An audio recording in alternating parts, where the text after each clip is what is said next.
Well, big up, and good evening to all my Reds out there. Welcome back to the live show that we're going to have today.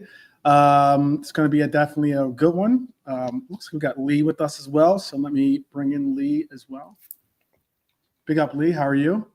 Evening, mate. Good to see you. Good to see you too. Good to see you.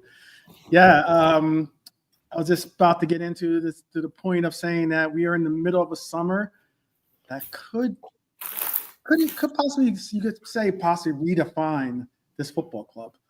You know, like as this could be the start of a real impressive era of, expectations at least.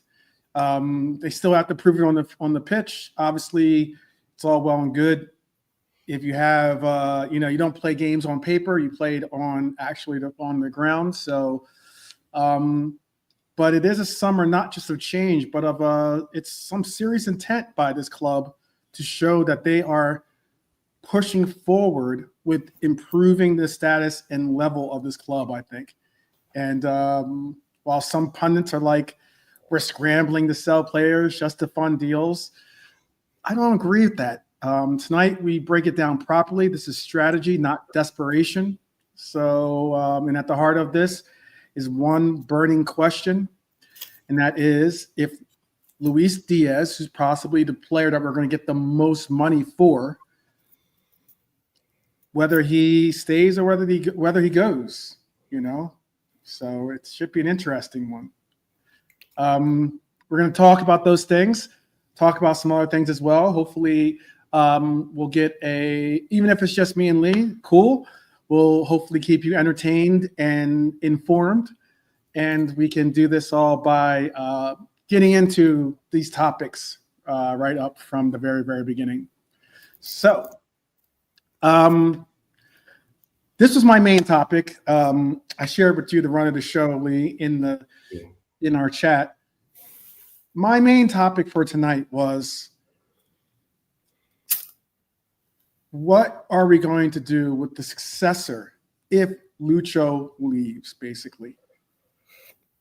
And I think that possibly, quite possibly, some could argue that we already have the Lucho successor in our midst.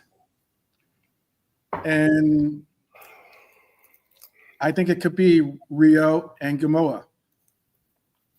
He's a very talented player. The mainstream conversation right now is how can Liverpool replace Lucho if he goes, obviously. But savvy Reds know, like myself and those in the chat, possibly Lee might agree with this point too.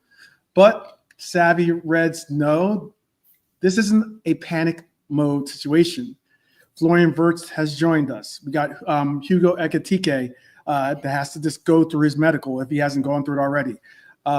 We have, obviously, Frimpong. We have Kirkes. We have some real dynamic components that have already joined our team. Yet there's another player who has flown under the radar, I think, a little bit, and most notably so, probably, probably most of all because of his age, and that is 16-year-old Rio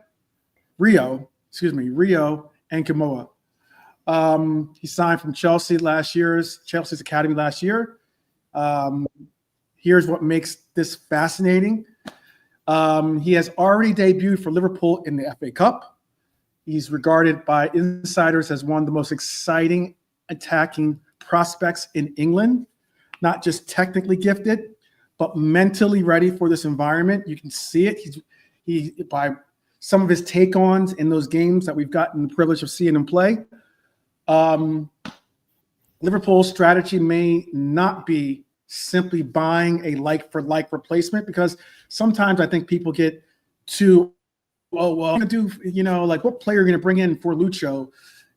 And they expect it to have to be a like-for-like replacement. And I don't agree with that. I think that sometimes you can get players that can bring other dynamics to the pitch, and you utilize that. And it could be blending this generational into a squad reshaped for fluid attacking roles. That's how I look at it. Mm-hmm. So I'm going to ask the panel, and we got Nolante with us as well, so big up to Nolante. I am going to ask this panel, and you can answer in the chat too. Is Liverpool's trust in Rio a sign of faith in the academy? Is this really what we do you think that we're really putting too much faith or possibly putting too much faith in our youngsters too early in their careers? We've had to like rely on them before, but and maybe we're just going to the well too often. What do you feel, Lee? I think with Rio being 16, it's not bad to get your hopes up over young players, not bad at all. But I think with him being 16 still, he will have limited time this season. But I think I'd be comfortable with him being like the sixth forward if we, because say last season we had six, didn't we? Once we bought Chiesa, and we'd only ever had five before that under Klopp. We'd never had six, so this season was something new having six. And if we had 5 plus Rio, I'd be happy with that for next season as our attacking options, because he will get minutes. I'm sure that in that case, then when Salah goes to AFCON and he'll get minutes anyway, regardless of that. But it's a slow build-up. When sometimes kids do break through, though, at like 17. It's not unknown, and he's 16. I don't know when he's 17, but some players do develop really early. It's going to be interesting to see, isn't it? I thought Trey Ione looked like he had a good game as well against Stoke. He played some really nice balls, and that was nice to see as well. Both of them looked good in that game. They did. And it's good to see. It's good to see. I'm not sure I'm comfortable to be with him replacing Diaz though as an option, because like the difference in age, 16 and 28. But I would be comfortable with him being one of the options up front, but not like someone that you have to rely on. I don't want to heap that on him at 16, that we have to rely on him sometimes. Like, Yes, Mark A is saying Rio turns. I was just about to ask Nolante a question. When you come back, Nolante, I'll have a question for you. Realism Jared, big up, by the way. Mark A is saying Rio 17 on August 29th. So his birthday is coming, right? Is coming up next month. And also, Kevin was saying, nah, the Yamals don't come every day. They don't. They certainly don't. It would be very, very interesting to see if we have a Yamal-style talent or Yamal-level style talent in Rio. He's certainly a talent, and I'm hoping that he can prove to be so. I'm going to ask Nolante, who's with us. First off, welcome to the show, Nolante. Yeah, big up 12, as always. Good chat. I'm going to ask you this. Could Verts, Rio, and Cody rotate on the left and have that be that lessen a need for a high-priced replacement? No, not for me. Comfortable with that? Okay. No, I'm not comfortable with that. No. I think, again, what Lee said, what you're saying about Rio and Trey. Yeah, sit that juice, goddammit. You went hold back. I know. Oh, I'll tell you, man. We're going to call you 12 pod, shaker, not stirred, eh? I'll tell you what, man. This is the But I'll tell you what, that's a viral moment right there. But no, on all seriousness, with Rio, I don't think this season will be the time.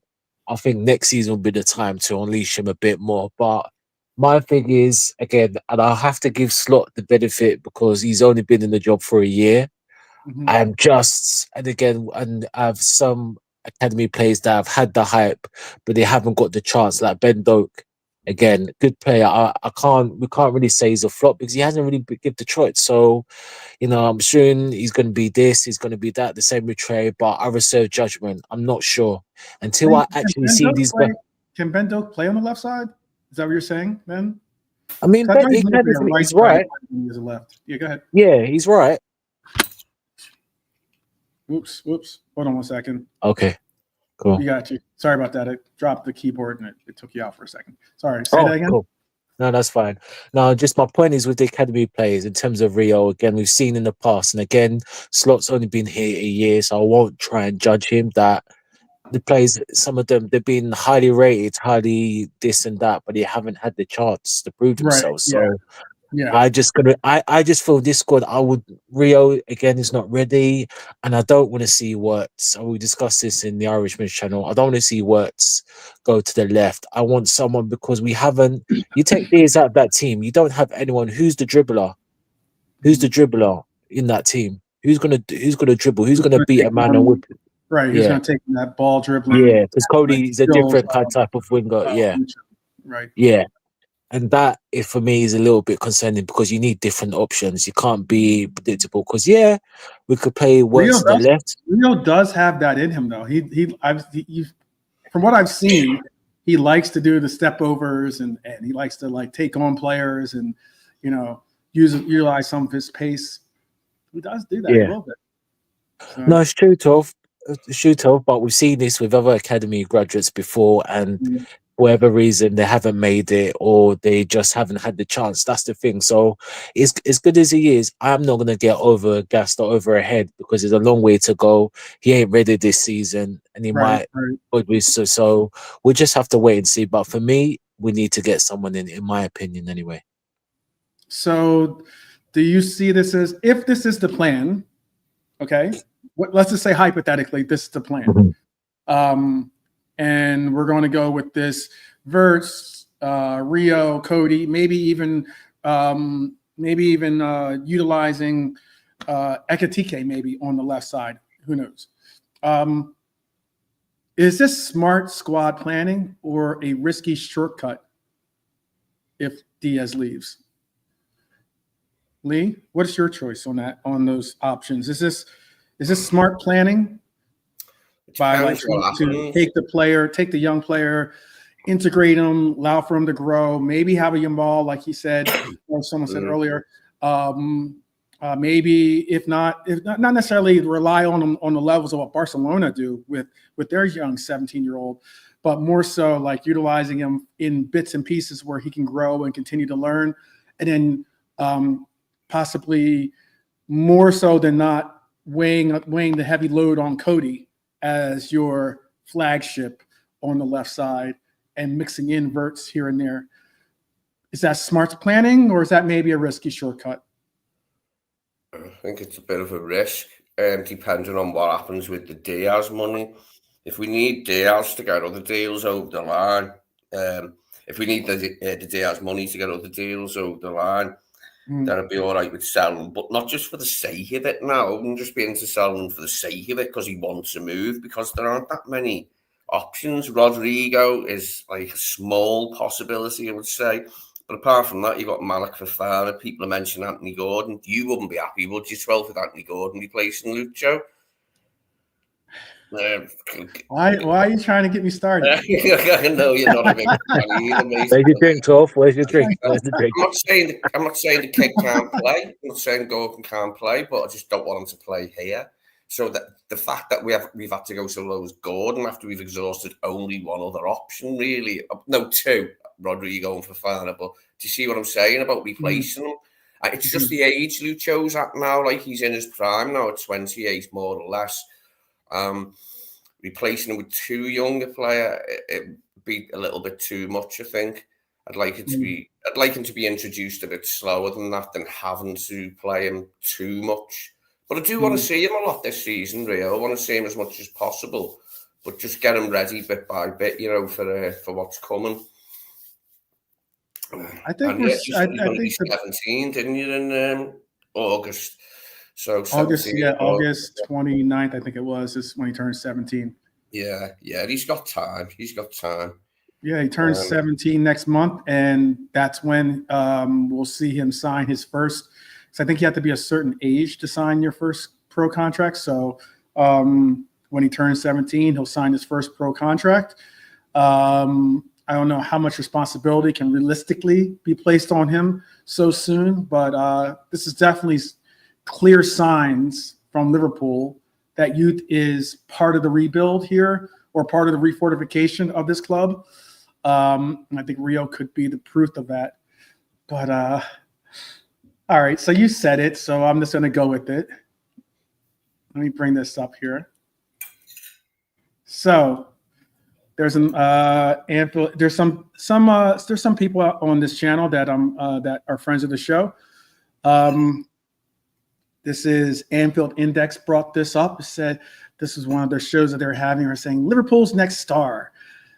Stats analyst, blah blah blah. It says Liverpool's next star, Rodrigo versus Gordon as Lucho's replacement. When I saw this, I said to myself, "Oh man, what are we doing? What are we doing?" I don't know if I did look at the stats, and I did look at what the numbers looked like prospectively. And to be honest, they've got very similar stats. Rodrigo's got 6 goals and 30 appearances. Anthony Gordon's got 6 goals and 34 appearances. They both have 5 assists.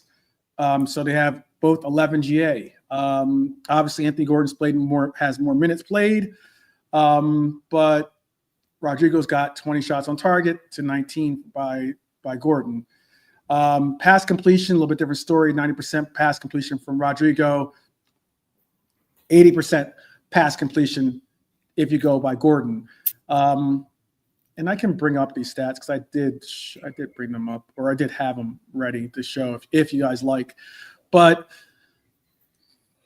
what was very interesting is there's some key points, some qualities that are strengths and weaknesses for the two players.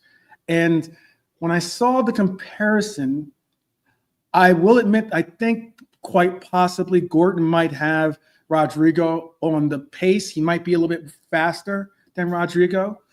Not by much, I don't think, but certainly just have him by a hair. But I don't think that Gordon is as dynamic of a ball dribbler. He doesn't have that flair, that South American flair of dribbling that Rodrigo has in himself. So Rodrigo's got technical superiority, close control, combination play, the ability to drift centrally, to operate as a central striker or inverted winger. Weaknesses can drift in and out of matches, which is something we don't want to see. I know it's something that we often hear people comment on Cody for doing sometimes. Rodrigo's not the most physically imposing or relentless presser. So in this system, obviously he would have to learn that pretty quick. Gordon, on the other hand, aggressive ball carrying, progressive running, has a high defensive work rate. I will admit that. Can be a little bit of a pain in the butt when it comes to that. To his persistence, because he has a very high pressing integrity. More of a classic Premier League winger profile, you would say. I personally don't think his end product is as consistent as I would like to see it. I think he has inconsistency when it comes to his end product, and especially when it's decision making in the final third, I think he can be lackluster. Let's put it that way. Before people start thinking I have an ultimate bias against this player. If you were going to pick one of the two, who would you want to have on the squad as a possible Diaz replacement? If it was going to be Lucho leaving, and we had the choice, we had both of we had Rodrigo's agent and Gordon's agent on the phone, and all we had to do was just say, let's go this direction. Who are you going with? I'll ask that of Nolante first. Oh, God, you asked me to pick a rock and a stone. Oh, jeez. This is a hard question because I wouldn't have neither of them, if I'm honest. Wow. Yeah, I wouldn't have neither of them, if I'm honest. But if you're asking, because it is focused on them two per se, oh, God, this is very, very hard. I'm going to surprise you in my answer. I would actually, if you put a gun to my head, I actually go Gordon. Yeah, I would actually go Gordon. Don't worry, I'm not gonna hit the eject button on you, but go ahead.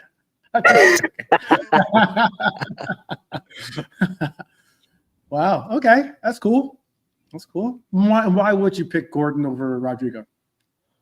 It's basic stuff, really. I mean, it's Prem proven. Mhm. I mean, he's a fan of the obviously Liverpool fan as much. He knows what the Premiership does. It'd be more easily for him to settle in, and I think Mhm. he could adapt to our system better than Rodrigo because our system, Newcastle system, is kind of near enough a copycat of our system, really. So I think Okay. we'll slot in better for me than Rodrigo. Although Rodrigo is the better player, but Gordon would work out long term for me, in my opinion, anyway. Okay. Okay. Lee, are you joining Alante in the Gordon camp here? No, but you could be right about him settling in easier and all that. And he is big mates with Curtis. I just don't fancy him as a Liverpool player. Rodrigo's another one. To me, it's a little bit pie in the sky. I don't see it happening. But I would prefer Rodrigo if we had the chance. But other than that, it's Malik Fofana, I suppose. Bring another young Frenchman in alongside Ekitike, see what he's got to give. He looked okay in the the league run, the bits I saw of him, but he's a player I don't really know an awful lot, Malik Fofana. I mean, I do know Gordon, and I still don't want him. So that's Right. just personal, though. With me, I'm not into him as a player that much. Okay. I threw a monkey wrench into it. Would you take Rashford on that side? Ugh, heavens to Oh my God! heaven. Who else are you going to mention? Jeez, it's really. It's all because Lee had to bring up Gordon. So now I'm just bringing all the rivals. Where are all Fun. the best wingers? Hey, where are they all?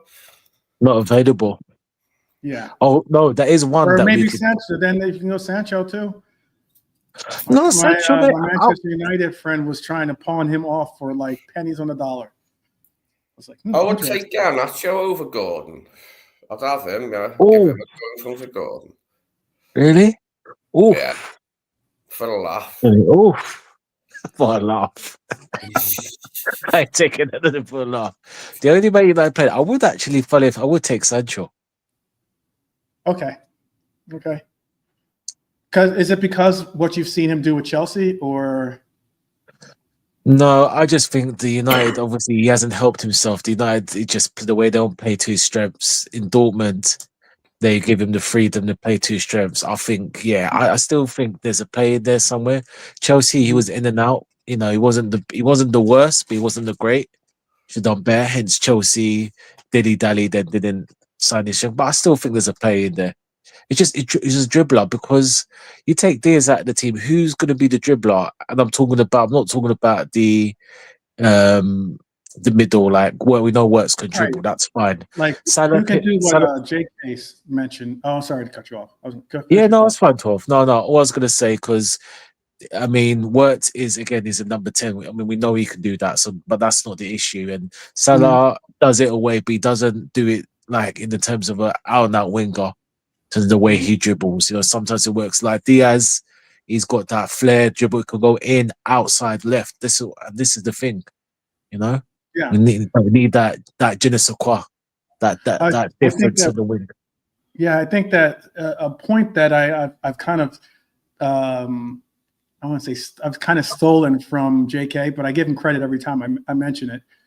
And that is that I think with Lucho, you have the ability. He's a player that gives you the ability for your squad, your team to actually reform and shape so that you can there's some players that you can give the ball to and, you have to, some players are out of position or because like sometimes they roam or doing stuff like, they're roaming or whatever.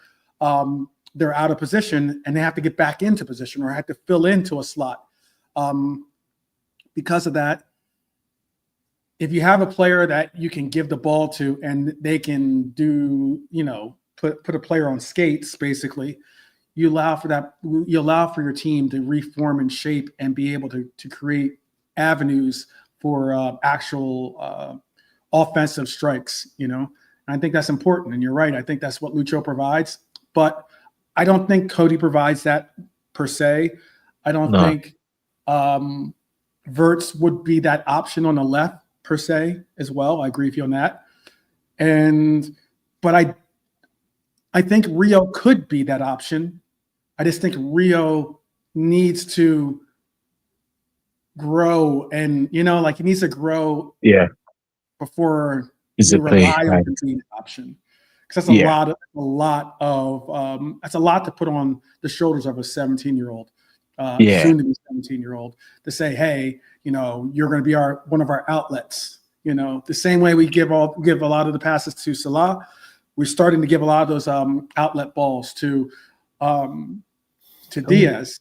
And a lot of the times, because we know that Diaz can take on a player, we know that Diaz can, hold up play and allow for us to regather and get the shape that we need. So that's certainly true. So no, yes on Sancho, no on Rashford, no on Rodrigo, and a yes on Gordon from Nolante. Did I get all the votes right? That's ding ding ding ding ding ding ding. Ding, ding, ding. Okay. Yeah. And for you, Lee, is that, except for Rodrigo and a no on Gordon, is that about right for you too? Yeah. Okay. Interesting. Rashford would be. I actually think Rashford would be half decent on this team, but I just don't think that Rashford's ego now, and I think his salary is just too expansive for us to be able to realistically incorporate into the club without messing up a lot of the wage bill harmony and the likes. So, but I just think that Rashford needs a coach that actually can utilize him well. Emery did decent with him, He did. Yeah, he did, to be fair. Yeah, that's true. He did. And but anyways. So we got Brian in the house. Big up Brian. He's out of the green room enjoying the panel. How are you, Brian? Yeah, good. How are you? I'm good. Just another day recouping. I wanted to do a show yesterday, but it's just baby steps, as Nolante told me to do too. This baby steps. It was tough. Yes. So I had to take the day off. But I'm back with the case of the Mondays, and we're just talking about. We were talking about possible replacements. I was mentioning that I believe that we already have a successor to Lucho. I think a natural successor is going to be Cody, but someone that could possibly provide some of the skill sets that Lucho has in Rio. We were also discussing something that Anfield Index brought up, and that was whether you would prefer. They took it as Gordon versus Rodrigo and asked, who would you take?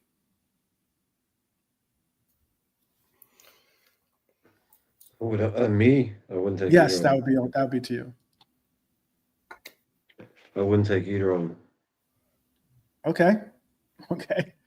If you had it, you wouldn't take either. But what would be your choice then? If we were going to make one of those are the two wingers that we're going to go for. Who would you side towards? What pill would you have to swallow? Rodrigo. Rodrigo. Okay. Nolante took Gordon. Lee took Rodrigo. I would take Rodrigo just because I think he has a little bit closer to the game of Lucho than I think Gordon has.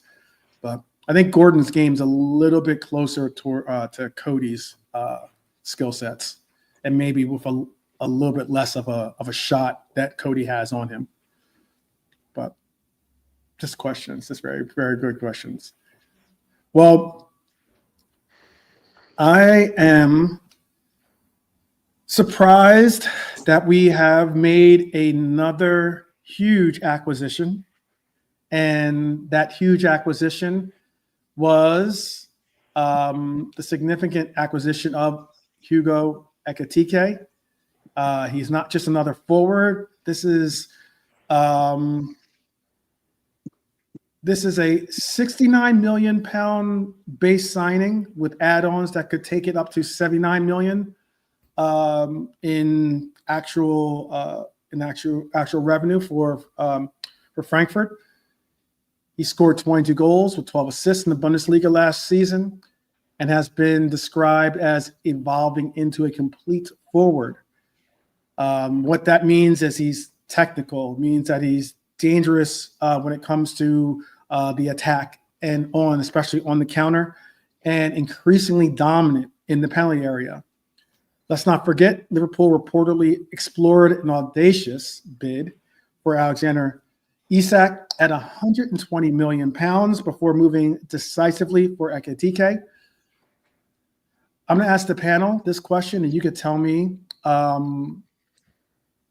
what you believe is your choice, because regardless, we're going to support this player, whether he was your choice or whether he wasn't your choice, first choice, or even a choice for you. I'm going to ask you this. Was he the right choice versus Isak? Or should we just kept on trying to, or should we just pursued Isak even more extensively? I'll ask that to Brian first. Oh, that's two different questions. Well, you can answer both of them. Yeah, I mean, we could still be pursuing Isak for all we know. Very true. Very I true. believe some people we could still be pursuing Isak, Like, I think if you ask 100 Liverpool fans, 99 of them will say Isak's first choice. But if the door's been firmly shut and you know you're literally wasting your time making bids, then you act quickly and go and get the next best thing out there. But that's all. Yeah. Obviously, everybody wanted Isak, but if it can't be, you can't get everything you want. If it can't be done, it can't be done. Right. So move on real quick and get the next best thing out there, and that seems to be what we've done. But like the way this window has been, I'm still expecting a story to come back up that we are actually still in for this guy, which should just be insane. Right. Yeah. Spend money this For year, the 'cause money that we'd have to spend out there- to get him. Yeah. Oh, there's lots of people out there that are like trying their best to keep this door wide open, and I think this is not finished, it's not over. Liverpool are still interested, blah blah blah. So I don't think it's gone away yet, and whether it has in real life or not, I don't know. But the stories, us signing Ekitike clearly hasn't put to bed the Isak to Liverpool stories. People are still going with it, so who knows? Very true. Very true. How about for you, Delonte?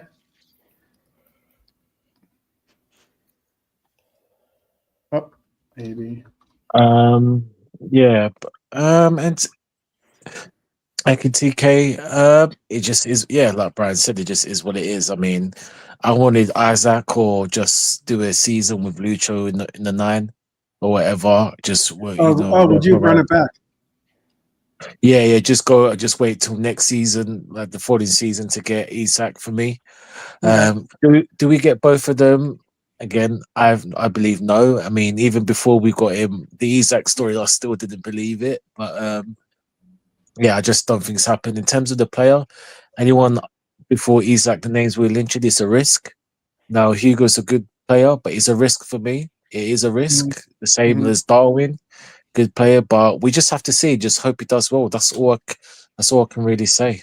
That's all I can really say. Because he's a project, or is it because he's from a different league, or it's not proven, as they like to say? What's the reason? Maybe a little bit, but from what I've seen as a player, because against Tottenham, he had a good game in the first leg at the Tottenham Stadium, but the second leg was a little bit quiet. But I think stuff like that, Premiership is different. But obviously, it's not going to be about body type, because he's as slim as Isak, and Isak can handle himself well.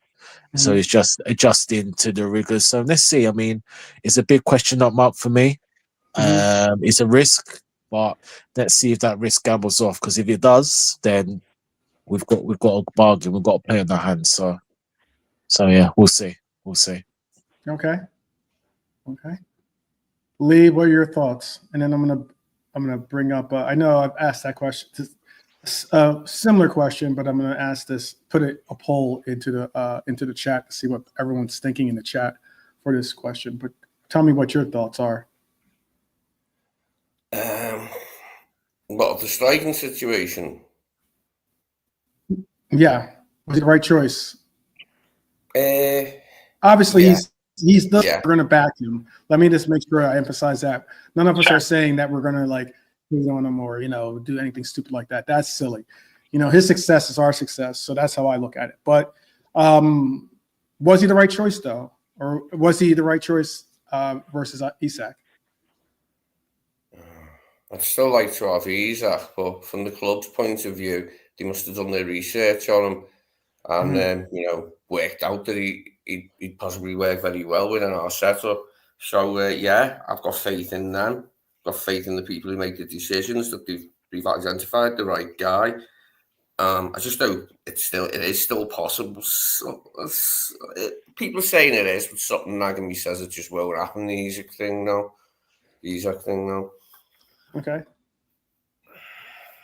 I'm gonna put this poll in here because I'm gonna see if what people are thinking. Oh, a little bit difficult to read, maybe. I can maybe make it again, but basically the audience poll I made was how many goals will Ekitike score in all comps, not just the Prem, all comps next season? Will it be A under 10, B 10 to 15, C 16 to 20, or D 20 or more? What's the number that you think he's going to score? Would love to hear what you guys think in the chat. It's that favorite time of the show. It's a poll, so I'm sure Dara is all types of tuned in if he's still part of the chat. Make sure it maybe a little easier to read.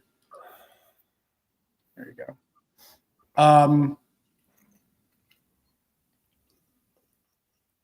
Here you go, Tara. I see you.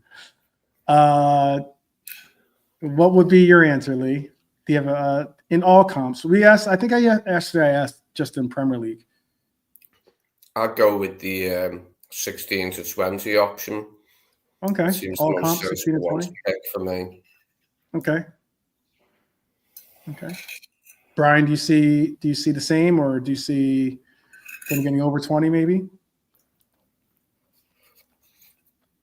All comps. If he stays fit and plays 90% of games, then yeah, he should be easily achievable in the middle category there. Should be easily achievable. 16 to 20. Okay. Easy. Okay. I would hope that he'd be able to possibly get like closer to 20 plus. I mean, we all obviously hope that, but I mean, I would mean like, he gets a couple goals in the FA Cup, maybe a couple goals in the League Cup. That would all probably be determined upon whether we go deep into both of those competitions, I guess, before we actually see him play in those competitions. So that's the big question, I guess. How do you feel about the rumors, though, that Darwin might end up leaving? He might end up staying. Does this signing mean anything? Does this signing without Isak mean that Darwin is certainly out of the door? Or does this signing mean that it could possibly, maybe Darwin is going to stay if Isak isn't the next domino to fall in this summer window? I can understand if Isak signed and Ekitike signed, there's not going to be any room for Darwin, let's be honest, most likely. But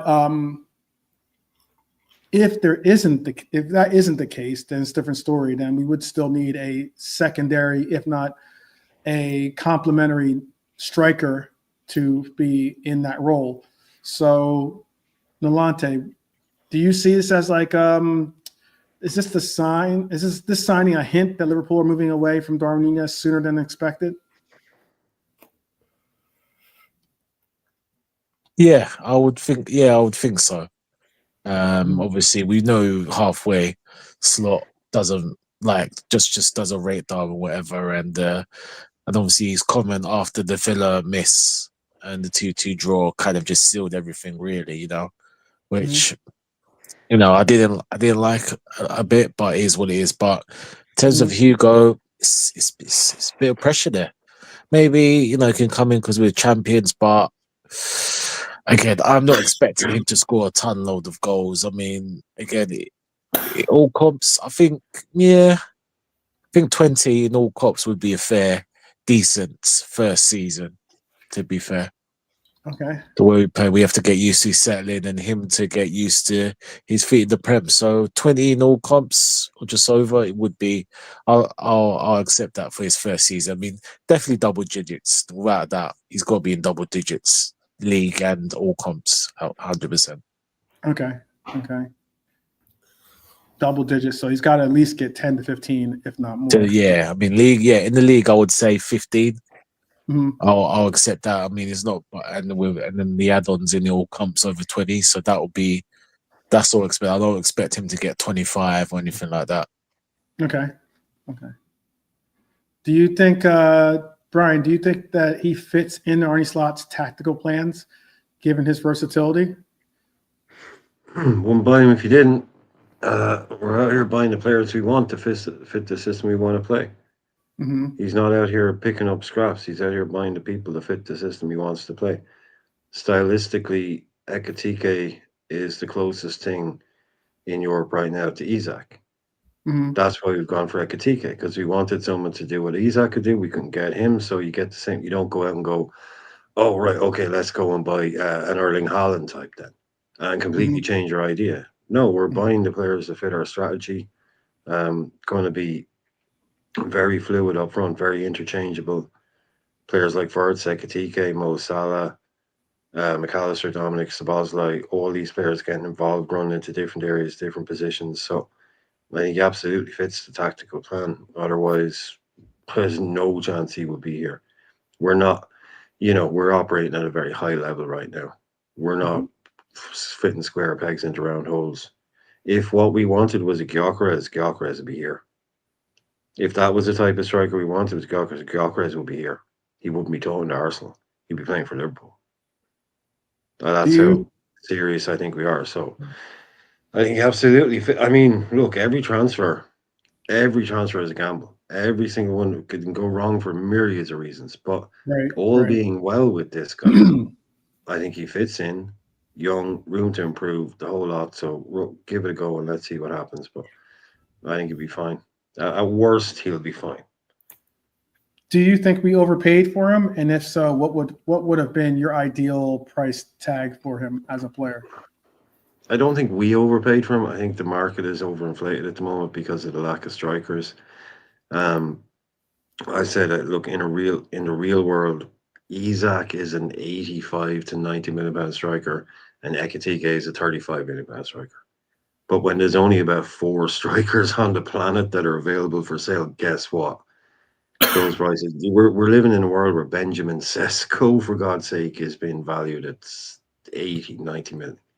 Mm-hmm. So it's the market is just Frankfurt. No, Frankfurt don't have to sell. Frankfurt in very rude health financially. They've sold brilliantly over the last few years. They've sold Marmoush, Ekitike now, Jovic, Kolo Muani, Andre Silva. The forwards they've sold nearly 400 million in the last 5 years.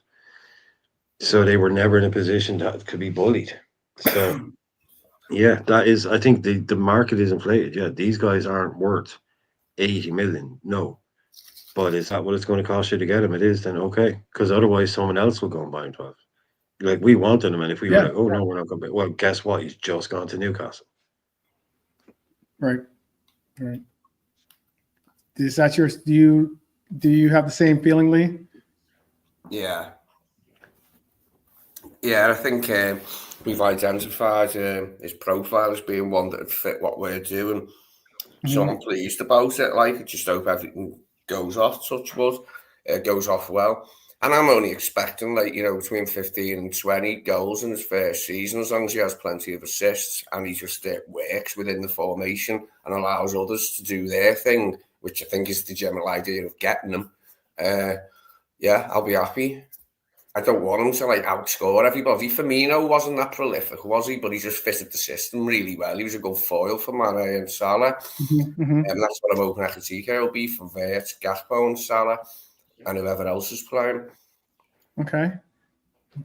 Interesting. So you're down with the GA rather than just the G? Okay. Very interesting. He's a creative player. He brings, he's very good with that too.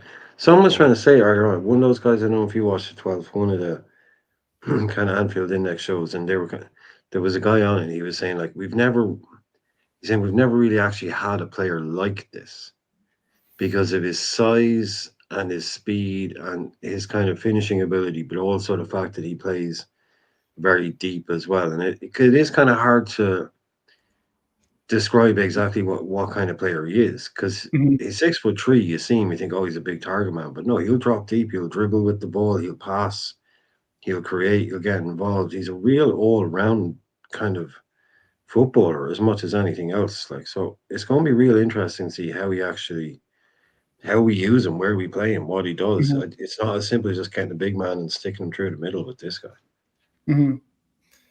I like the only person I can think of is maybe El Nino or something like that has like that kind of versatility, ability to create, ability to score, ability to use his pace, be able to, pick up the ball anywhere in the pitch, be able to run behind the lines if necessary.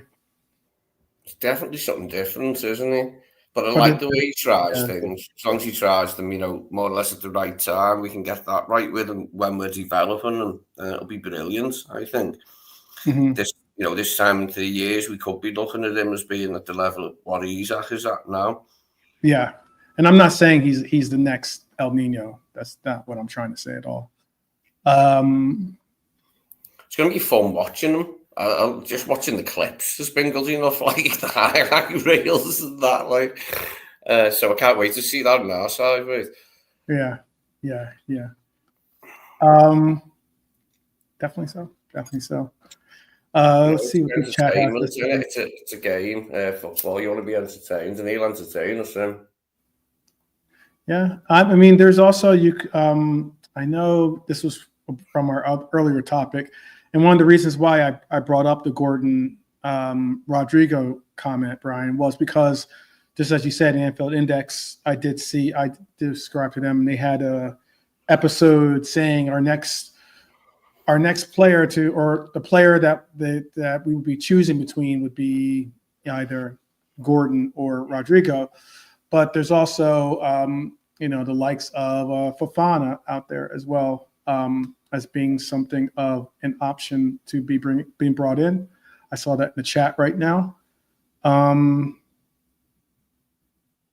See what they're saying. Hi, Laura is saying. Transfer news. Tottenham remain interested in Crystal Palace's Mark Gahey, according to the Telegraph. Spurs had a bid for the England international rejected in the winter transfer window. Lady B says, the gap between a good player and a gifted player has widened massively. The price is moving accordingly. Supply and demand dictates the price. Definitely. Let's see. Dara thinks that Ekitike reminds him of Anelka. Okay. All right. Do you see that same, Brian, in that?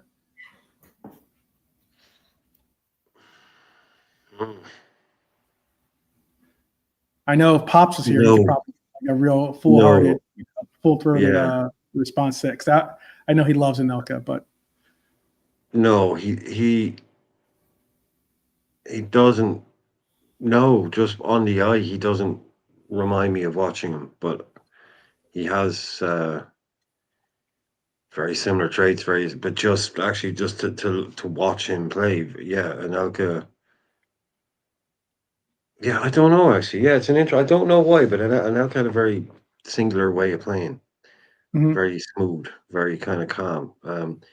Ekitike is very all action. As much. It seems to be more whirly kind of stuff. A lot more everything buzzing around him. While Anelka just seemed a bit more smooth, maybe. I could be wrong though. If you're talking about all the qualities and stuff. He loves an unorthodox finish. You know, he's very good at kind of chippy little angles. It's like, oh, what did he do there? Well, he kind of bounces off his shin kind of thing. He's very inventive that way. Not afraid to, knock one in off his knee. Not always looking for the perfect finish. Just the right finish, which is good. So, but I'm really looking forward to seeing him, man. I really am. Tyler, I'll bring up I was your. happy with Verts. I was happy at Verts. So everything since Verts is just like, It's like, cool. Keep them coming. Keep them coming. Yeah, it's just all extra gravy. I'm all good now. Yeah, it's all just more gravy. Lady B says he reminds her of Cody, but Cody is more elegant on the ball, but Ekitike is a better finisher. Okay. If he's better than Cody at finishing, then that's an exceptional. It's an exceptional player then, because I think Cody's one of our best finishers on the team. To be honest with you, with his power and his actual accuracy, he's a very talented player. But that's good. I'm glad to hear that. Wow. Is this? Did you hear this too on your show, Brian? Did you do this as well? No.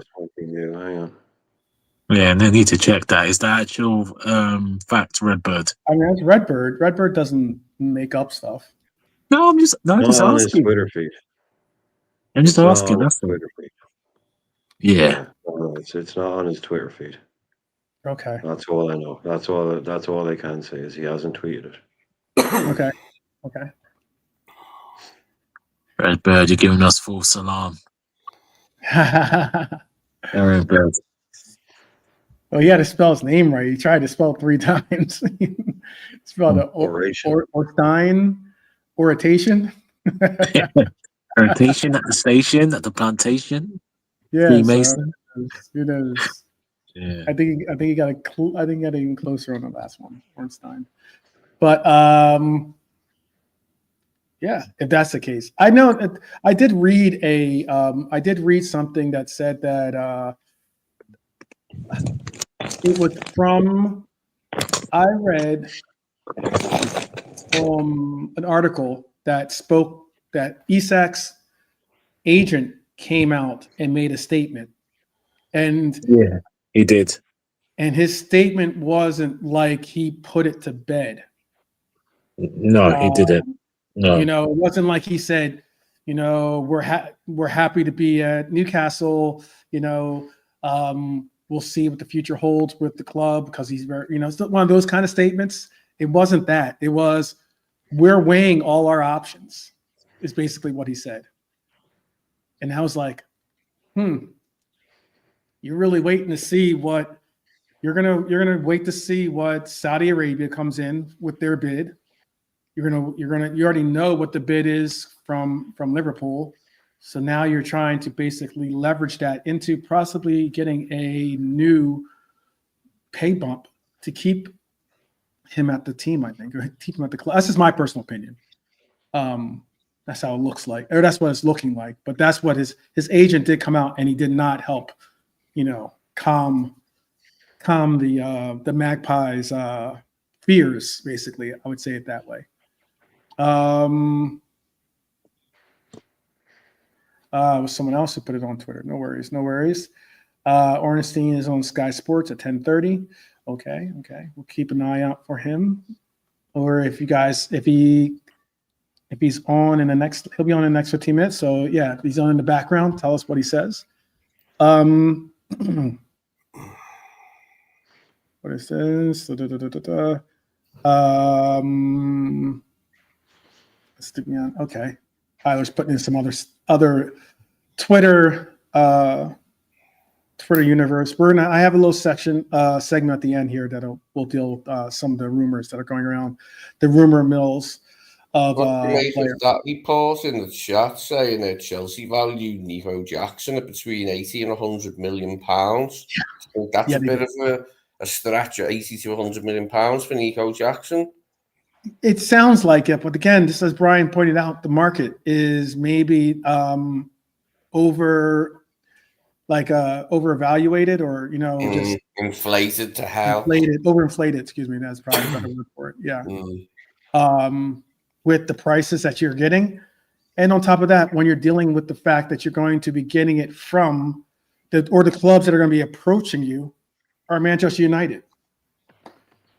Manchester United I personally think they overpaid for Mbemo. Oh yeah, they've got him, haven't they? Now, yeah, but they certainly, I think, overpaid for him.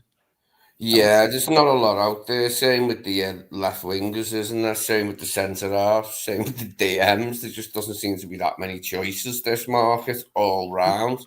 Right. So yeah, that's the way it is, isn't it? Like silly prices are being quoted. Right. Exactly. I don't think what we paid is silly for Isak. Was it £69 million? When you put it in pounds, because we do have the pound in England. Like it's not like we have the euro. So when they keep going 86, and some people go nearly 100 and all that crap. Well, that's yeah. No, 69 in our money. He's coming to play in this country. In this country, it's bloody pounds. No, So they're doing that on purpose. Yeah. It looks a lot. It looks like. It looks more of a headline if you put 100 million euros as opposed to 85 million pounds. Oh, I was watching one. I was watching like one of those old ones today when we scored 7, and there's a United fan going off his head, coiled down. Nunes like £100 million load of shit and all this, like, and give I don't them know. like, what do you think? What do you think they're going to offer us for Nunez? The number that we're looking to get is £70 million. We're not going to get that, are we? £70 million. I think we might. I'd accept. What did I say? I'd accept like 38 at the minimum, something like that. If he had to go for the lowest price I'd accept is about 38 million, I think. But I'd like to think we could get 50 for him if he went to Saudi still, because they offered 70 in January, so maybe they'd offer 50. What was Napoli's? Napoli's didn't even get into the 30s, did they? Weren't they around 28 their last offer, and that's in bloody euros as well. There was that news earlier on. There was that news earlier on about an hour ago that Juve are interested in taking him on a year loan with an obligation to buy next year, €60 million. That's the latest one, anyway. I think if you want 70 million, 40 million, isn't it? Something like that. Pounds, I just saw it. Yeah, no, I'm saying you said €60 million. That's about 4. I'm just asking. Is that like about 45? 45 million? Yeah, low 40s or 45, wouldn't it? Okay. So it's on the low end, so. It's right about there. It's on the lower I think end. we're going to get the 70 million. I think we're going to get a $70 million offer. That's apparently the valuation. Go ahead. Yeah, no, you'll get that from Saudi, definitely. That's what I mean, from Saudi Arabia. Yeah. 100%, yeah. I'm not talking about from Juve or from exactly. Atletico Madrid or any of those teams. I think that we will get 70 million though because they know that they're going to have to bid something serious and have to be close to what we paid for him originally. That would be over what we paid for him technically, because we paid 65 million base, 70 million all in, maybe with no incentives or no bonuses included in that. And then the primary reason why I think that Nunez might be tempted to accept the deal would be because they're reporting that they're going to offer him £400,000 a week. That's the minimum he's going to get. Yeah. Yeah, I think. I just think they're just waiting for. I mean, He agreed to go in January. He wanted to go. Mm-hmm. We had a price ready, but we didn't give it a green light this summer. He's just obviously. A lot of these guys are coming back from Saudi and sort of maybe some of these guys are saying, no, I think I'd rather stay in Europe for a bit. He Yeah. was waiting on Napoli. He was waiting on that. But I think if he was to give Saudi the green light tomorrow, there would be a check for 70 million on the desk. They're sitting there waiting to take him. Definitely. It's just him holding off for a move to Europe. Mm-hmm. If he was to turn around and tell his agent, yeah, green light, I think he'd be in Saudi within 3 or 4 days. They'll just pay instantly. Yeah. Big up, Max. Big up, Lee. Joining us right now.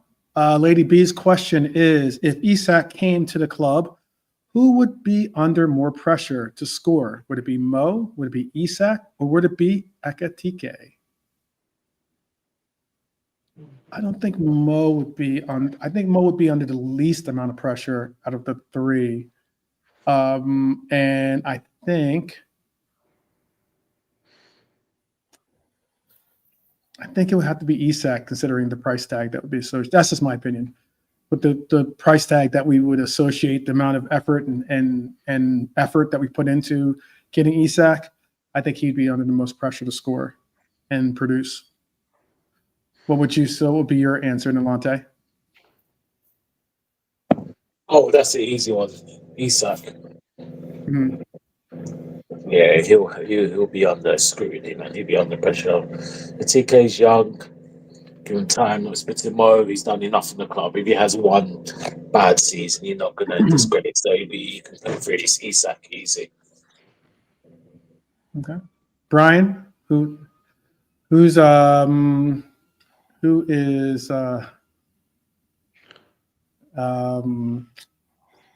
who's your under pressure man here? I'm not going to sing the song. Well, it's Barney. It's Barney, so I'm not going to reject the question, but obviously not Ekitike. The youngest and least experienced, coming to a huge club. You take that burden off him. But if you're let's just say Isak came, it would be 130 million. Let's just say for argument's sake. So if you're a 130 million pound striker who's scored 20 plus goals in the previous 2 seasons, pressure maybe not, but these guys put the pressure on themselves. You don't really need to worry about that. They have higher expectations of themselves than even some of the most stringent fans do. So the expectation will always be that Mo will do good numbers.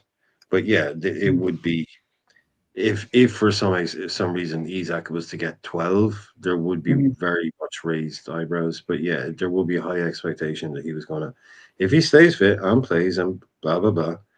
Yeah, to do another 20 to 20, like he did 20, 22, 23 or whatever penalties. I know in that Newcastle team, but you put him in a better team with Wirtz and Mo Salah. Yeah, the definitely the eyes would be on him without a doubt, and he'd thrive under that pressure. I'm sure. You invite that. That's what you want as a striker. To be considered that top guy that's going to go out and do that. You don't want people going, don't worry, 12. We only expect you to score a couple of goals this season. These guys don't think much of me, do they? It's so you get to the other end where it's like, yeah, they feed off the fact that everyone, they know I'm the best. So I'd say that's a dream strike force.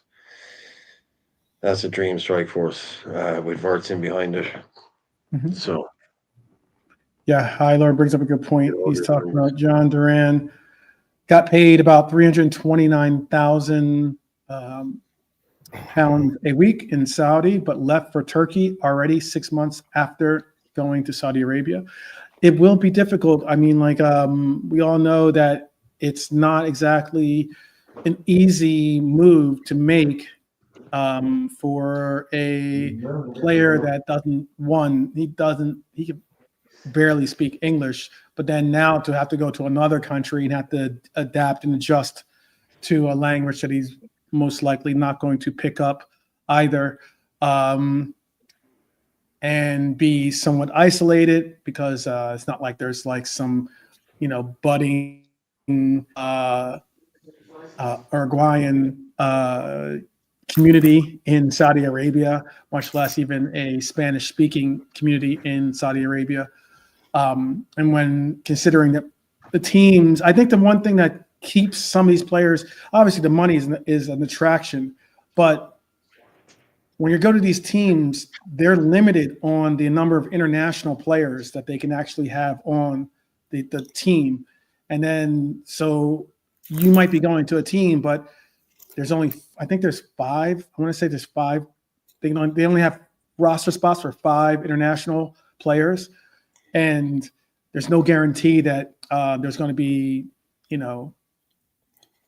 another Spanish-speaking player on your team, to the point where you will be pretty isolated with your ability to communicate, your ability to, feel at home somewhat amongst people.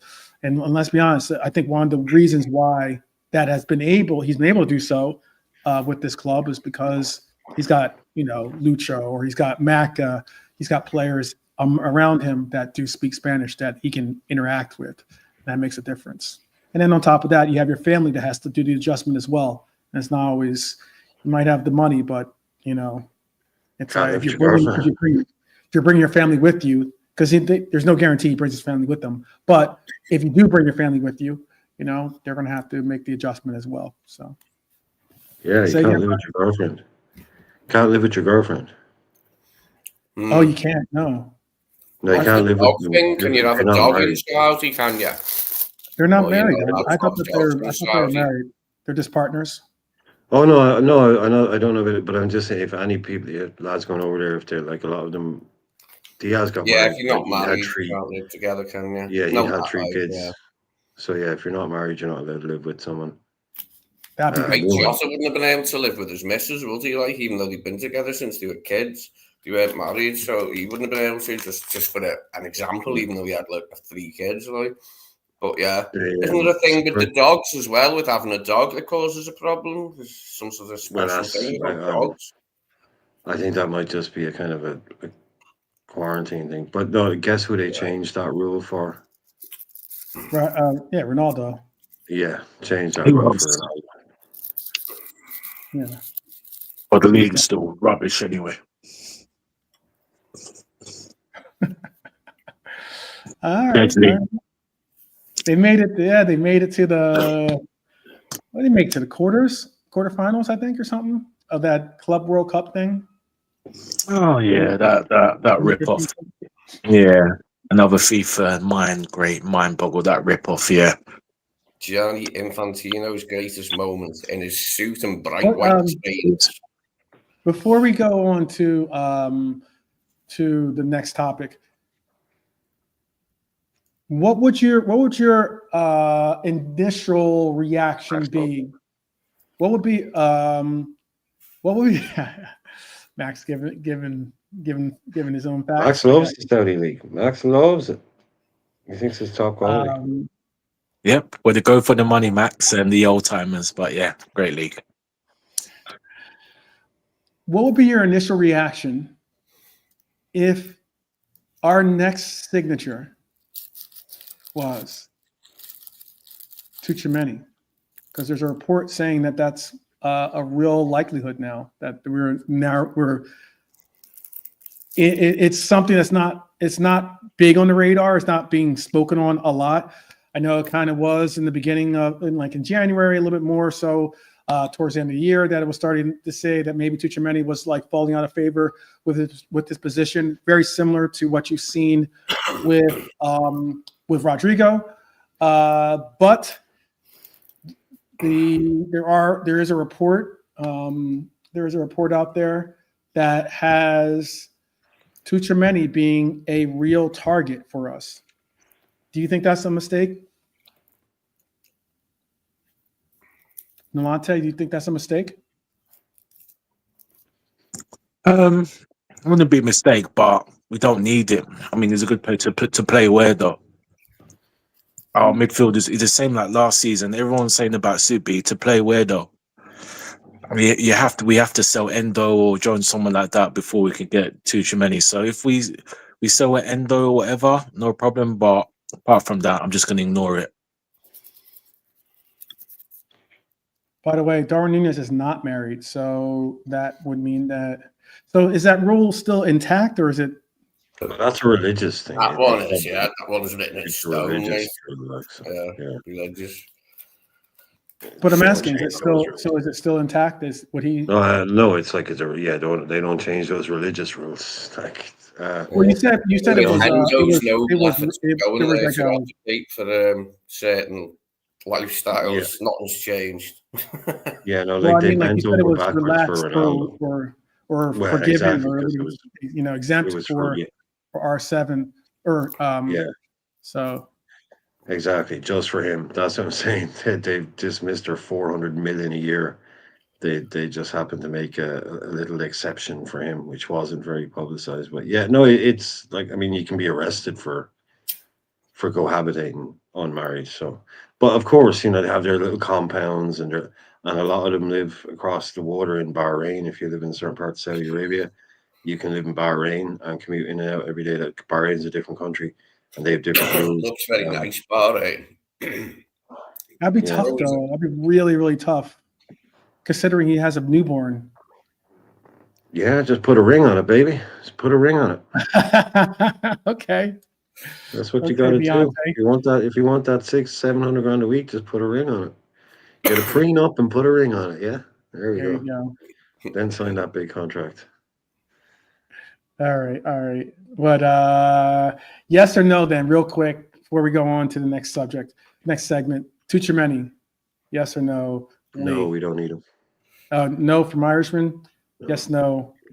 Lee? No, not anymore. No. Once Who upon a knows? time.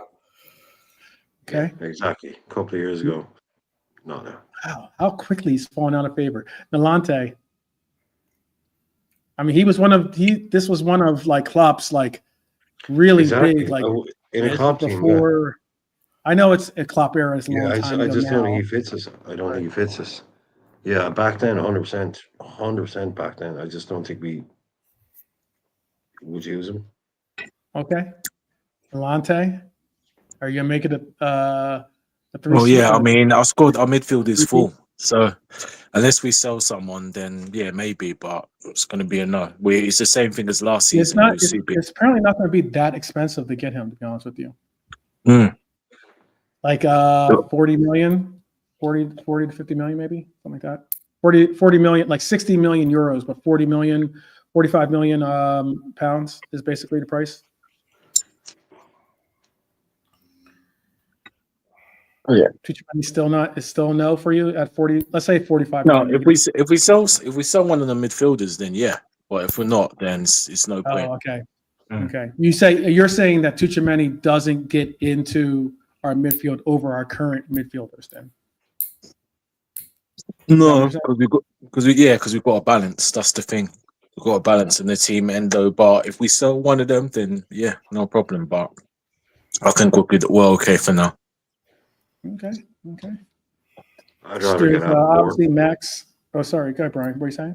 I said I'd rather get Adam Morton. Oh, you rather see Tyler Morton there? No, Adam Morton. Oh, Adam Morton. Oh, okay. I just said Tyler. I just said Morton. Sorry. Tuchemeni is a yes from Max. Tuchemeni is a yes from Norm. Okay. I don't know if Dara has committed to one side or the other yet, but is this a question? It's a question. Maybe we'll hear more about that coming soon. If that's the truth, that's insulting. Some of these bids that some of these teams are making it's just like, you want to be my friend, right? Like, that's insulting. We didn't pay much more than that, though. We paid 12 million. Right. Pounds, They're basically saying, yeah, but for $12 million, you might as well just hold on. He's got a 4-year contract or something like that with us. You're saying for $12 million, I'd rather hold on to the player because he's verbally come out and said that he would be open to staying at Liverpool. Like, if he's open to staying here, he hasn't put in a request to leave, then you take him. Didn't you say he's not going to Japan, Brian, though? Yeah, he got left off the squad, yeah. He got left off the squad, but that's because of a minor injury. I was just going to get into that.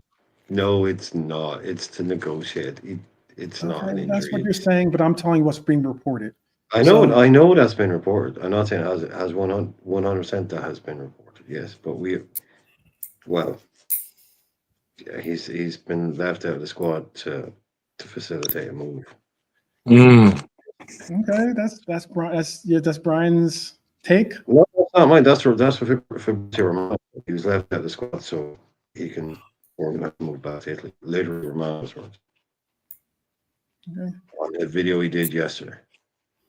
Okay. Well, the next phase of our preseason tour is going to, it's a good segue because our next phase of our preseason tour is taking place. Liverpool is going to Hong Kong and Tokyo. I wish I could make the trip there. It'd be great.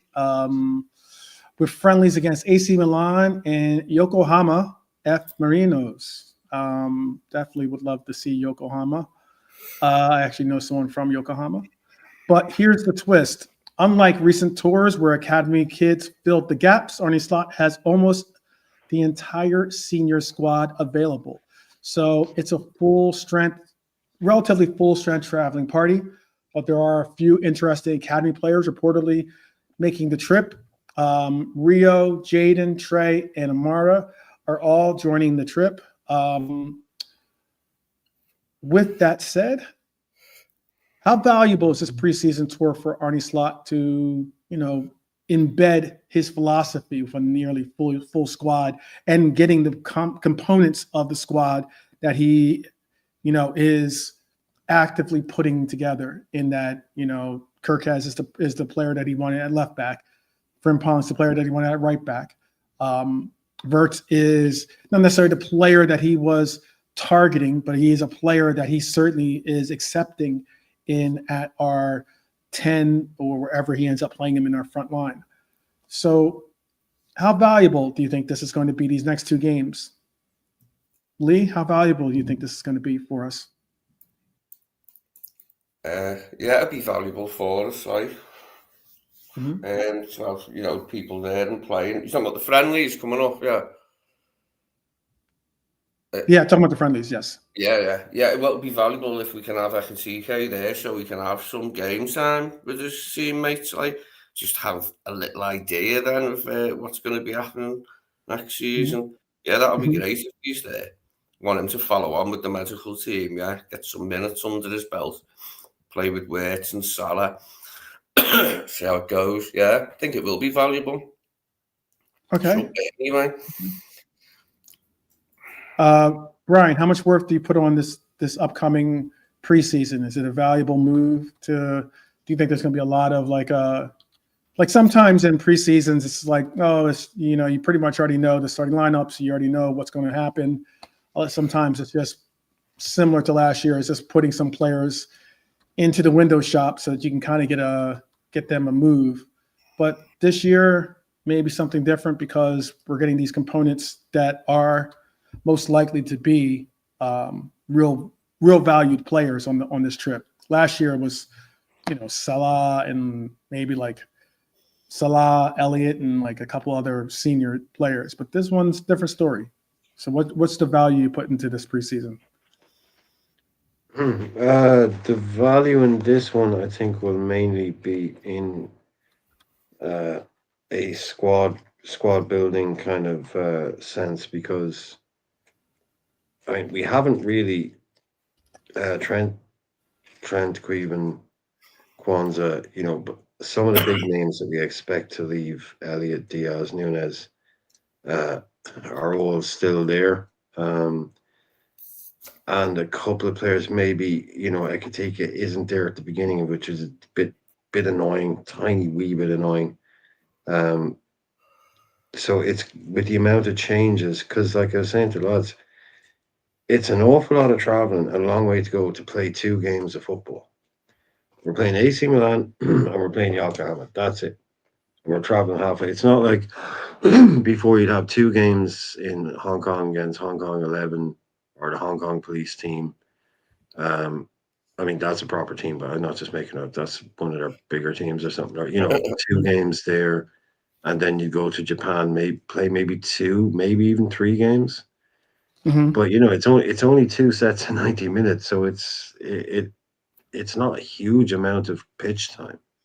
So Right. I just think maybe There's no for double sessions. There's no double sessions in this one, I don't yeah, think. we're doing that when we come back. I mean, so just for maybe not the amount of new players, just with the amount of turnover, it might be more important just as a squad building exercise and everyone getting to know each other, new people getting to know each other, and that way.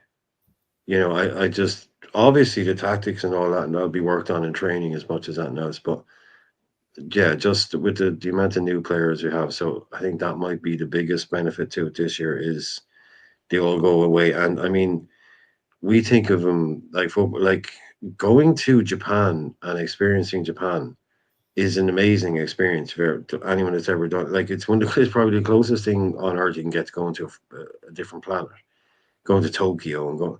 So it'll be an incredible kind of once in a lifetime or first in a lifetime experience for a lot of these guys. So they'll be getting to have it together, making new friends. Verts might make a new friend with Gakpo, and Gakpo might be Mamrashvili's new best mate, whatever it might be. Mm-hmm. So get to do that, get to know each other because it's going to be a long season ahead. They're all going to have to pull together and work together, especially after what's happened, because they're Mm-hmm. coming into a group that's grieving and mourning still. New players that feel Mm-hmm. very awkward Yeah. coming into that scenario. Yeah. So break down those barriers, get them a group mindset, and let the football do the talking then after that. Because we're back into it real quickly, man. It's a very strange preseason. It almost doesn't feel like one. It's 2 games away. It's very little, and then bang, we're almost straight back in to the Community Shield. But I Yeah. guess as well, there'll be a couple of more of those behind closed doors games as well. I think there might be at least one more of them, like the Stoke Yeah. one, which was only announced an hour before it happened or something. Mm-hmm. So, yeah, I did mainly squad building this week just to do with what the turnover and all that, what people are talking about. Get Ekitike out there as soon as possible. He does medical tomorrow. Get him on the plane with the staff, send them all out, and just get them all hanging out together and get to know each other. Lee, which youngster out of this group will gain the most from being in this on this trip? I think Rio and Trey will get the most out of it because they're most likely to play more minutes.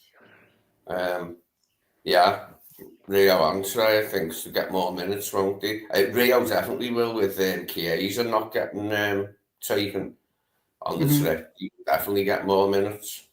So, yeah. Okay. The report that I saw, let me see if I can pull up the players. The report that I saw has these 4 youngsters being the four young youth academy players, or 4 young players that are traveling. Wolf, I know you're saying Dan's is not going to be on the tour, but that's not what the article I read said. Had these 4 players as being on there. Let me pull it up here. But what was the player again? I'd say one more time for me, Lee. And Rio, I would say Rio and Trey will both get hopefully a lot out of this. So I say Rio because Chiesa isn't there, is he? Yeah, so he's not there at all. Sorry. So yeah, he'll get more minutes. Should be good for him. Okay.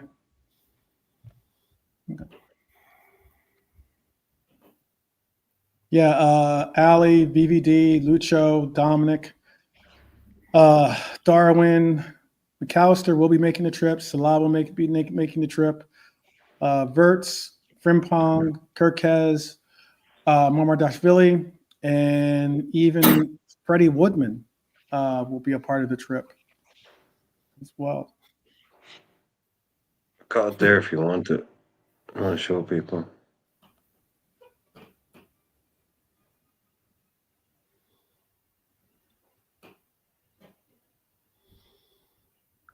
It's there if you want to show it. Yeah, I'll take this down.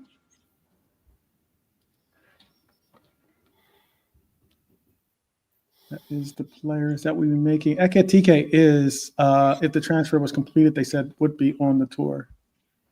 So.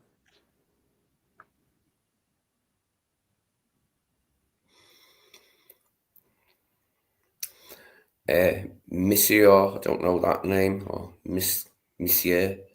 He's a goalkeeper. Monsieur. Mm-hmm. Yeah, he's a young goalkeeper. Another one. Yeah. So there are some names there's on no there dance that, on that list. yeah, I There's don't no see him dance on the list. Yeah, Mm. the article I had did had him on the list actually.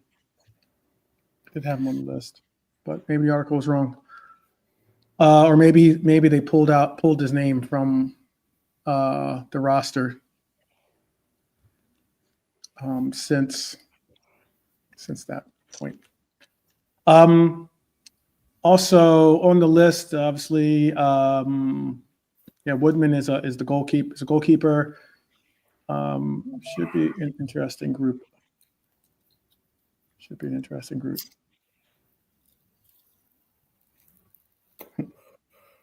Sometimes you gotta be careful, I guess, because this list even has not the list that I was speaking on earlier. This other list I just looked up has Alexander-Arnold going, so that's very interesting. Well, that's a red flag for you right there. That's not the list red that I flag. took. That's not the list that I had Dan's on, by the way. Yeah. That's not that was a part of an article. This is just a list that I just Googled. So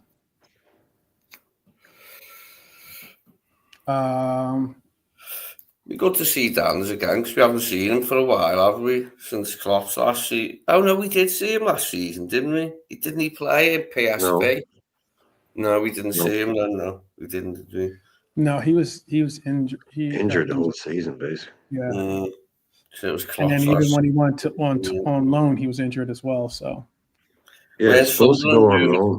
Interested. Well, he was supposed to go on loan last season to Sunderland, and it was all done deal. And then it was like he was supposed to go on whatever, like the Monday.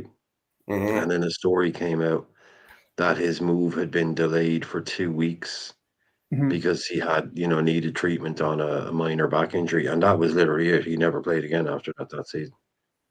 He never played for Sunderland. Yep. So yep. he's got some minutes to get back in his legs. And I think it would be good if he were to be able to play for Sunderland this year, because then he'd be playing Premier League minutes as opposed to, they're spending a lot of money. I don't know if they bought a striker, but I've heard they've spent about 120 million or something already. I don't know if they bought a forward. I know they bought a big midfielder. Yeah, the ball striker. Yeah, the ball striker. Yeah, I know they bought a guy for like 20 or 30 million, a midfielder, African guy. I don't know. Yeah, from like Le Havre, I think.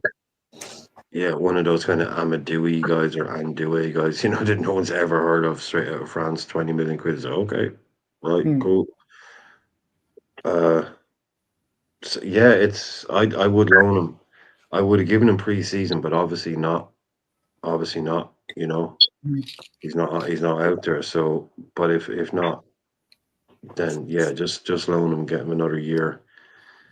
Hopefully playing, maybe the championship to whatever the equivalent of Sunderland is this year. That's trying to come up.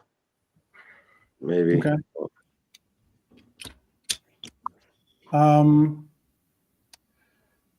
Transfer rundown is our next segment. Transfer rundown, since we're talking about transfers and talking about loans and talking about players that might be on the move. So before we go, let's fire off some of these rumors, I guess, of this week's biggest transfer developments across Europe. Apparently, Vinicius Jr. has been targeted by Saudi Arabia. However, it is said that the deal is not likely to happen. It is apparently off the books or off the table.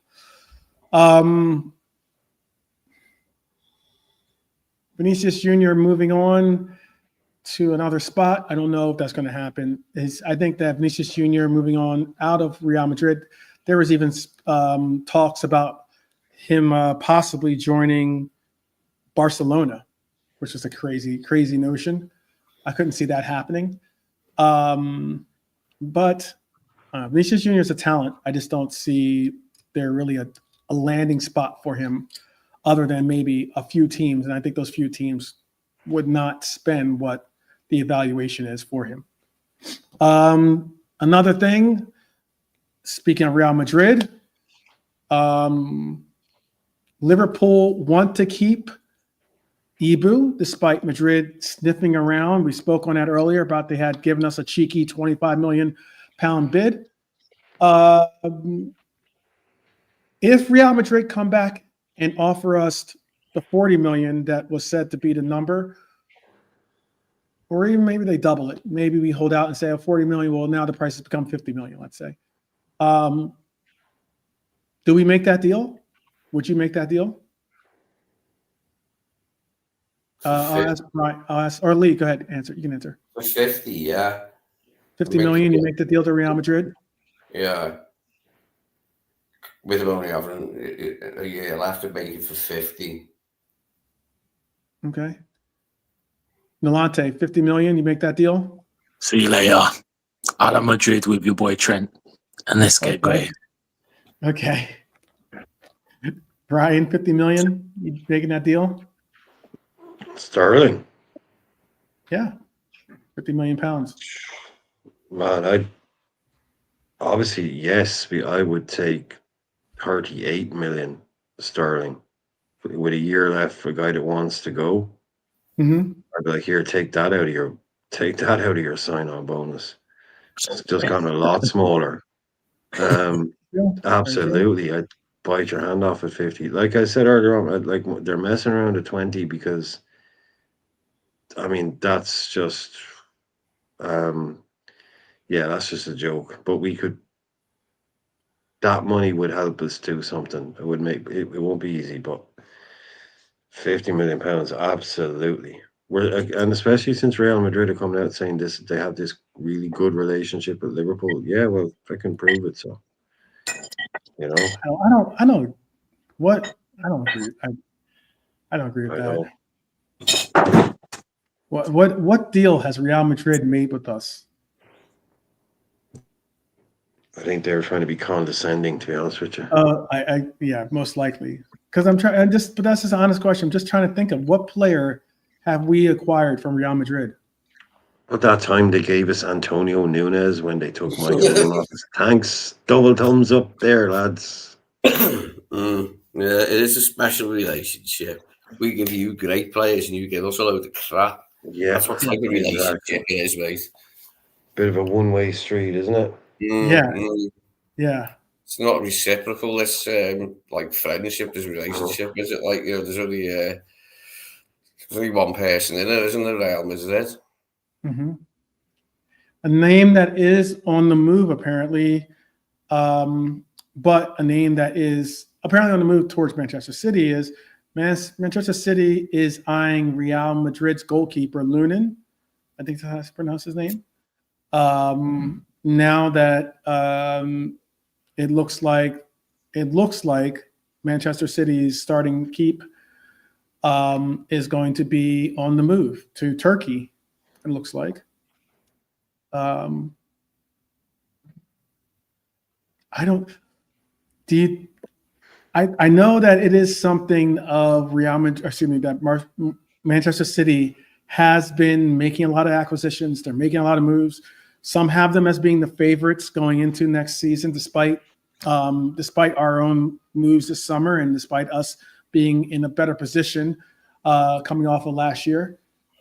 But Manchester City, we all know, have a great coach and have spent a lot of money. Is Manchester City maybe overlooking the fact that their goalkeeper is going to be an area of concern for them?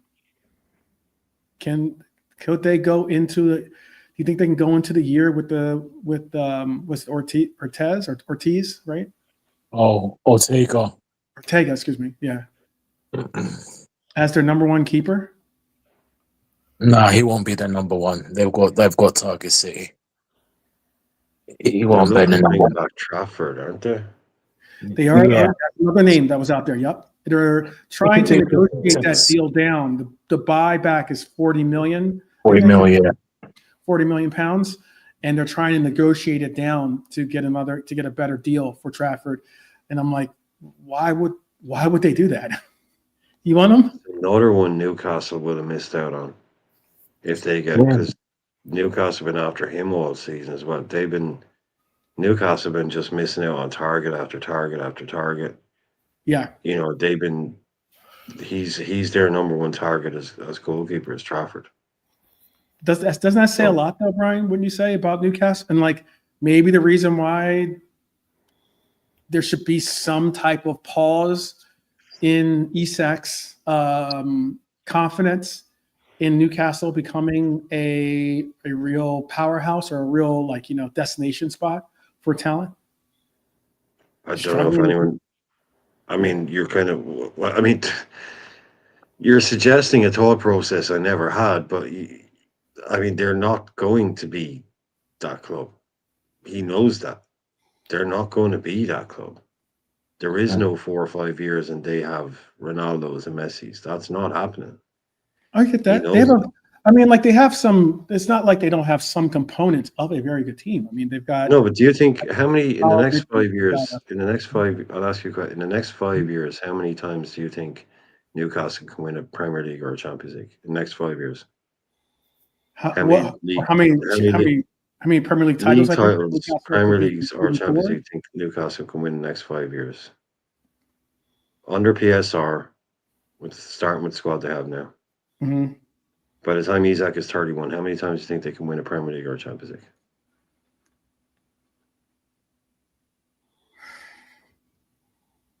I get your point. It's not likely.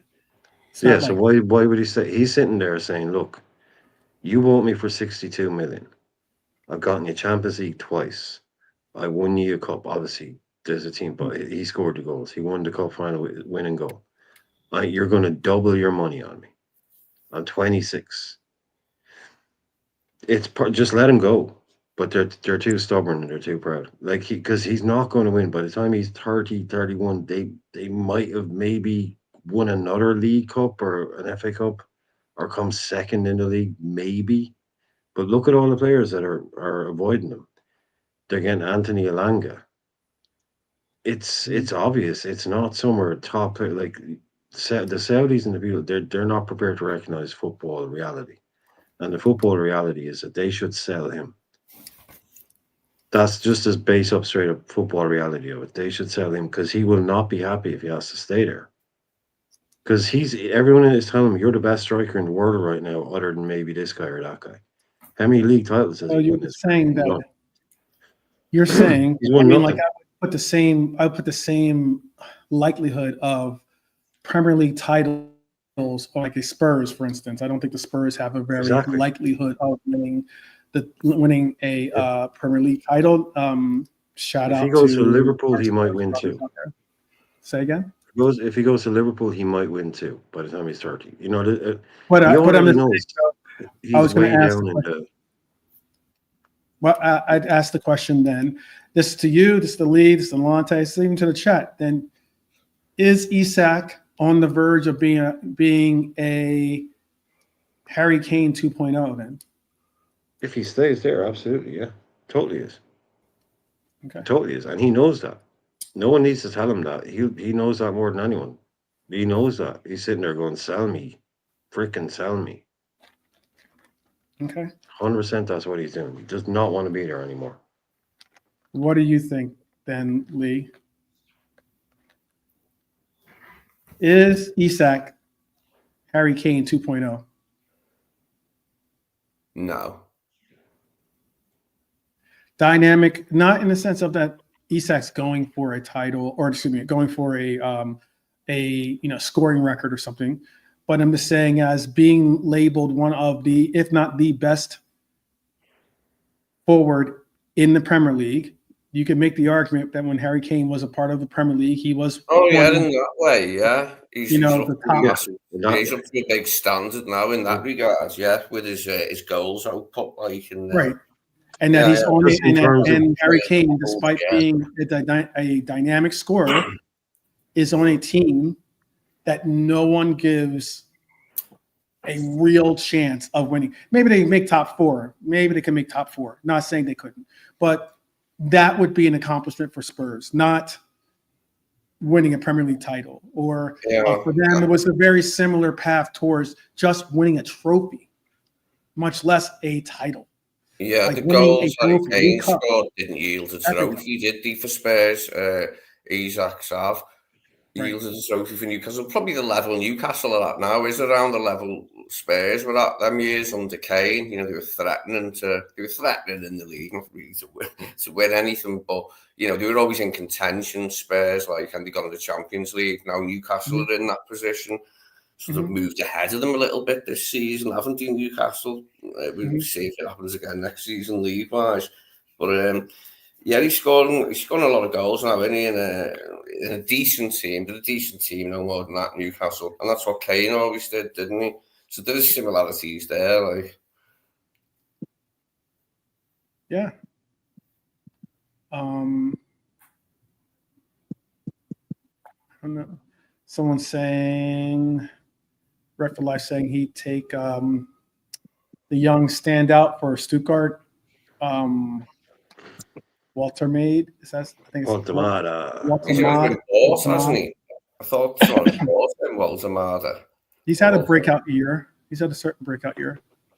Bayern are trying to buy him for 90 million, but it's 90 million euros. Yeah. Again, he's Ekitike money. He's Ekitike. There's absolutely no way that Nick Waltemad should be getting 90 million euros. There's no way. Young, talented player, not saying he's not, but 90 million euros. Jeez. That's wild. All right. Another name out there. Brahim Diaz is apparently going to be staying put at Madrid, as well as Raul Asensio is going to be staying at Madrid. It looks like that is going to be something that's not going to be a move for either player. Rainier Jesus is on the chopping block, though, at Real. You don't want to be there. What's that? You don't want to be on the chopping block. You want to be careful. Is that what you by saying that phrase? No, I'm just saying you don't want to be on the chopping block. You don't want to your extremities. I mean, yeah. You might lose something important, you know. I think for him, unfortunately, he's 23 years old, right? Unfortunately, he's just a player that he's a player, you know, young Brazilian talent, but just amongst a lot of players in a front line where there's no feasible entryway for him to, you know, really get involved in team format, I think. So I guess he's on the chop. I guess he's become expendable. Is he someone that you would be interested in? Nolante? Brahim Diaz. He's all right, but no, not for me. No. Is he the guy that was at Man City? And yeah, AC Milan. Yeah, and he done well for them. Yeah. Like a kind of another kind of Julian Alvarez type. Is he? I wouldn't say Julian Alvarez because he's my friend. I'll say he's more Arda Güler. Kind of a winger type. Did he play against us last season? I think he did, didn't he? Okay. Yeah, the 2-0 win. Yeah, when we beat them 2-0. Because wait, you're talking about Jesus, Rainier Jesus? No, Diaz, Brahim Diaz. Oh, Brahim Diaz. Okay, excuse me. So I was gonna say, I know he was he was a Flamengo player.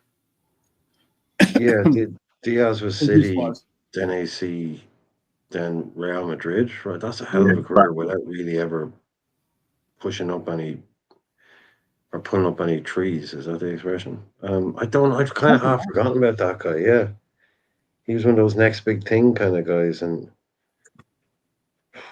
Yeah, I don't know.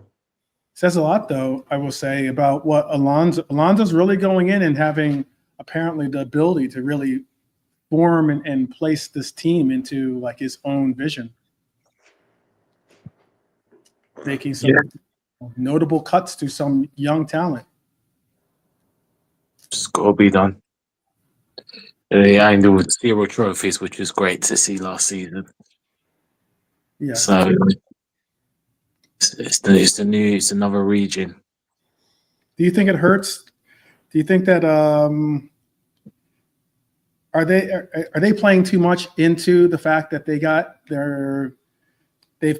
when they've gone up against, you know, the big talented teams like your PSGs and the likes?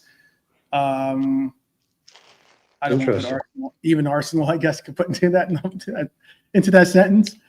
They've come up short.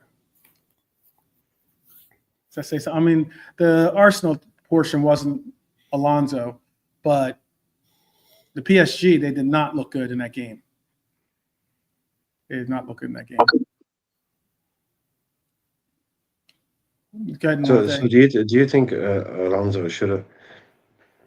Do you think Alonso should be going in there and basically calling out underperforming players and getting rid of, getting rid of Deadwood or whatever? Yeah. Do you think that's what he should be doing? Just going in and just saying, look, you're not good enough. You're not good enough. Just being strong with him in public and all that. Do you think that's what he should be doing? I was going to suggest the same reason why when I remember Bernie asked the question yesterday of why was there possibly something deeper being said about Rodrigo if he was being left as being expendable from the Real Madrid roster. And I was looking at it for the same reasons why some of these other players are being apparently expendable. And I think it's just because they don't fit his system. They might not be bad players. They might be good players, but yet I think he's trying to do what we're now seeing even Slot doing somewhat. And that is finding players that fit his system more so than just having great players and, trying to form some type of, formation or system around great players. That's just my perspective. What would be yours? No, I was just interested to see because I'm hearing what I would call praise for Xabi Alonso for doing basically what Arne Slot was being criticized for now.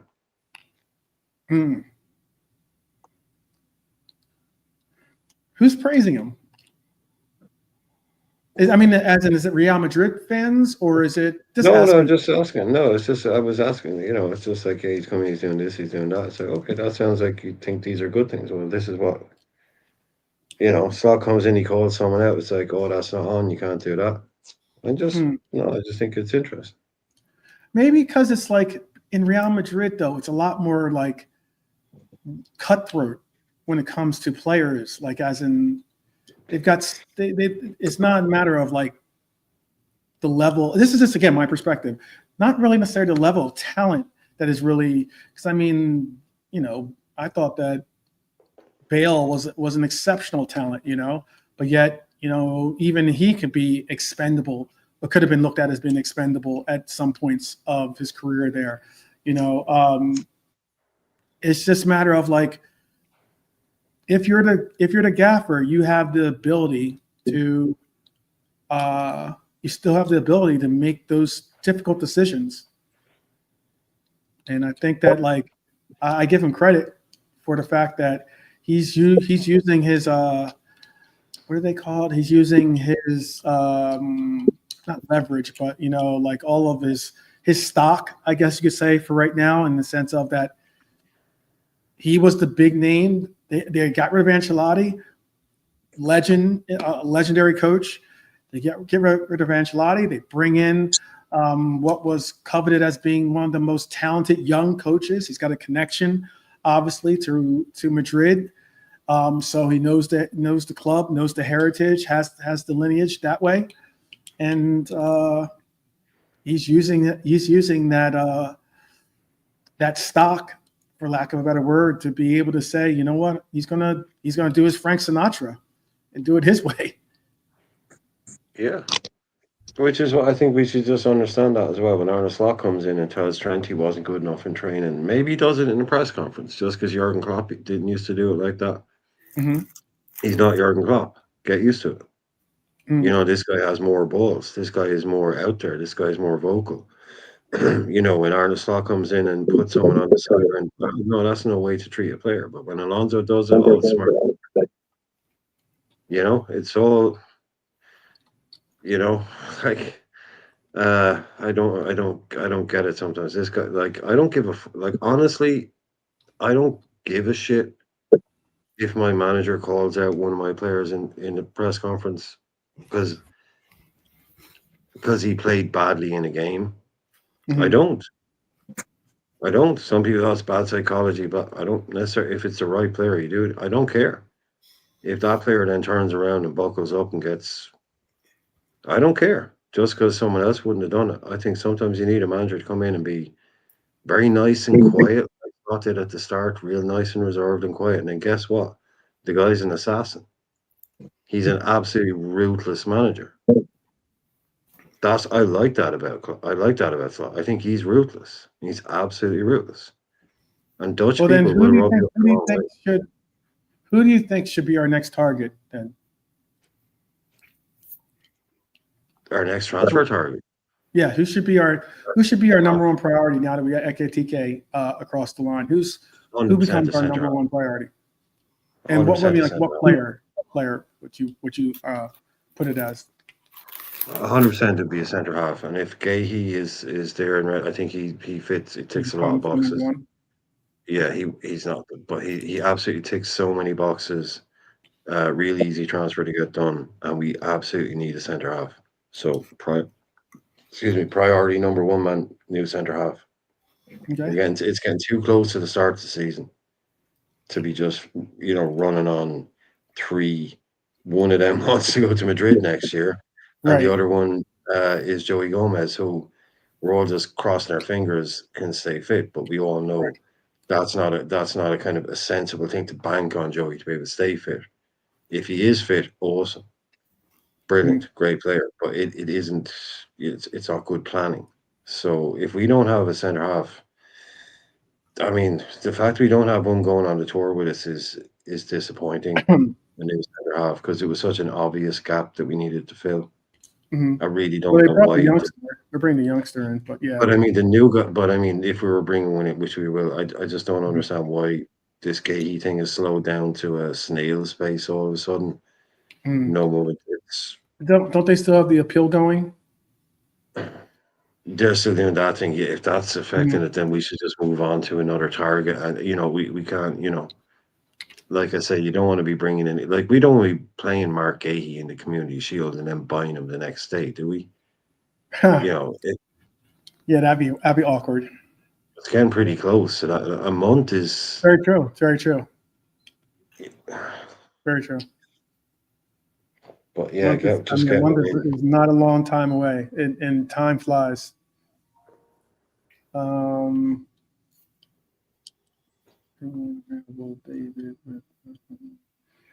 We are going to. Oh, I don't know. Lee, who's your player? This is the last question before we wrap up the show here. Gahey. All right. Yeah, he's desperately needed. It's amazing how he's become like our number one priority. Okay. Nalante, who's your number one priority now that we have Ekitike?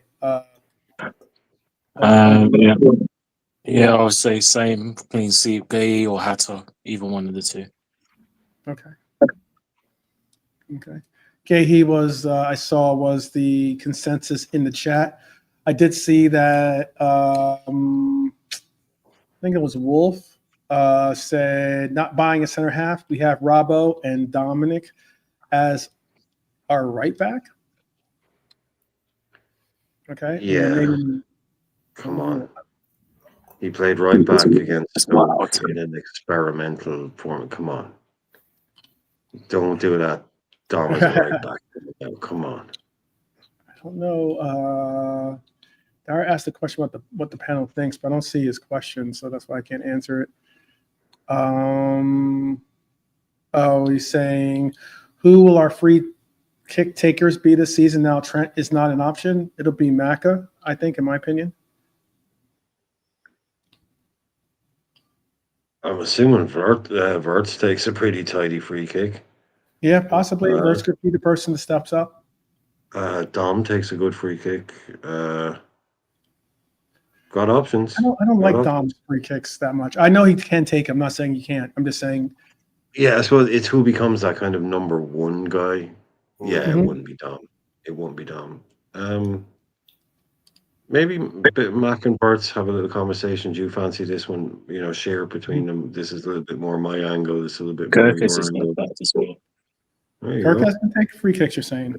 Yeah. I personally would like to see, even though I know this isn't going to be, even though I know it's most likely going to be not an option. I just remember, what's the goalkeeper for Wrexham? And or at least he was Foster. He does like a podcast, right? Yeah, same. Yeah. He did an interview of Virgil van Dijk, and he asked them about Virgil how Virgil used to take free kicks. I think maybe when he was Celtic, I guess, or something, or one of the teams. Yeah, with Celtic, yeah. He took free kicks for Celtic, yeah. Scored a lot too. It was weird. Yeah. I mean, like, I've seen some of the footage of where he'll be like at the half-line mark, and he'll be able to, like, how they try to, like, ding the crossbar, like those kinds of things. Like, he's able to, like, pinpoint stuff, and we all know how deadly he is with his crosses and the likes. I'd like to see Virgil van Dijk be our center, our free. It's been a long time since, but no. If anybody wants to look it up on YouTube, Van Dijk goals. There's loads of free kicks in it. He's got a proper technique on him. Yeah, but it's just been, Trent kind of had everything. But yeah, he said that he wanted to take him in the interview. That's why he was like, yeah, he's like, because Foster was trying to, like, goad him into saying, well, why don't you take him? And he was like, yeah, he's like, the only reason why I don't is because we have a phenomenal player in Trent taking him for us. And I was like, oh, wow. So it's like that. It's not like what do you call it? The itch hasn't left them or something. Who knows? I think that'd be a cool. I think that'd be pretty cool if he were to take a long. I wouldn't put him on, like, I don't know if I would put him on I put him on the long free kicks, those kind of things where he could still be able to. Well, yeah, you don't want him too close to the opposition box if it breaks down. It's like... Exactly. But I would like to see him on some long free kicks. I think he'd be phenomenal. That's just my opinion.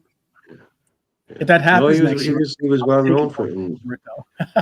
That's why, like, at Celtic, people, like, all the Celtic fans are like, there's something wrong with these people in England, because they were going out and spending 25 and 30 and 40 million on these centre halves, all these clubs, and they were like, is no one coming up here and watching this guy? He's like Ronald Koeman. He's a world-class centre-half. He can score free kicks. He can do this. And it's like, it's typical English clubs, the Scottish bias. They were like, they didn't believe it took Southampton to go. They were just waiting for Man United. They were just like, it's typical English clubs. They don't rate Scottish football. They were saying, Van Dijk is up here dominating games, scoring free kicks, passing the ball 70, 80 yards. They all saw it up there before, anyone took the punt on him. Southampton only paid about 7, 8 million quid for him, maybe. No one was prepared to take the risk in England. Yeah. No one was prepared to do it. And this guy was up there doing stuff like that. It's crazy. Okay. So you have, Brian, you said Maka, maybe Dom, or maybe even I'd go with Verts as of now. I would assume Verts. Okay. In that kind of the ones like the close in ones, yeah, maybe sure, but I would assume Verts. Corners will be interesting as well, though. I think Mako be on the corner too. Yeah. Because he was a lot more productive for us from the corner than Trent or Robbo, to be honest with you. Nalante,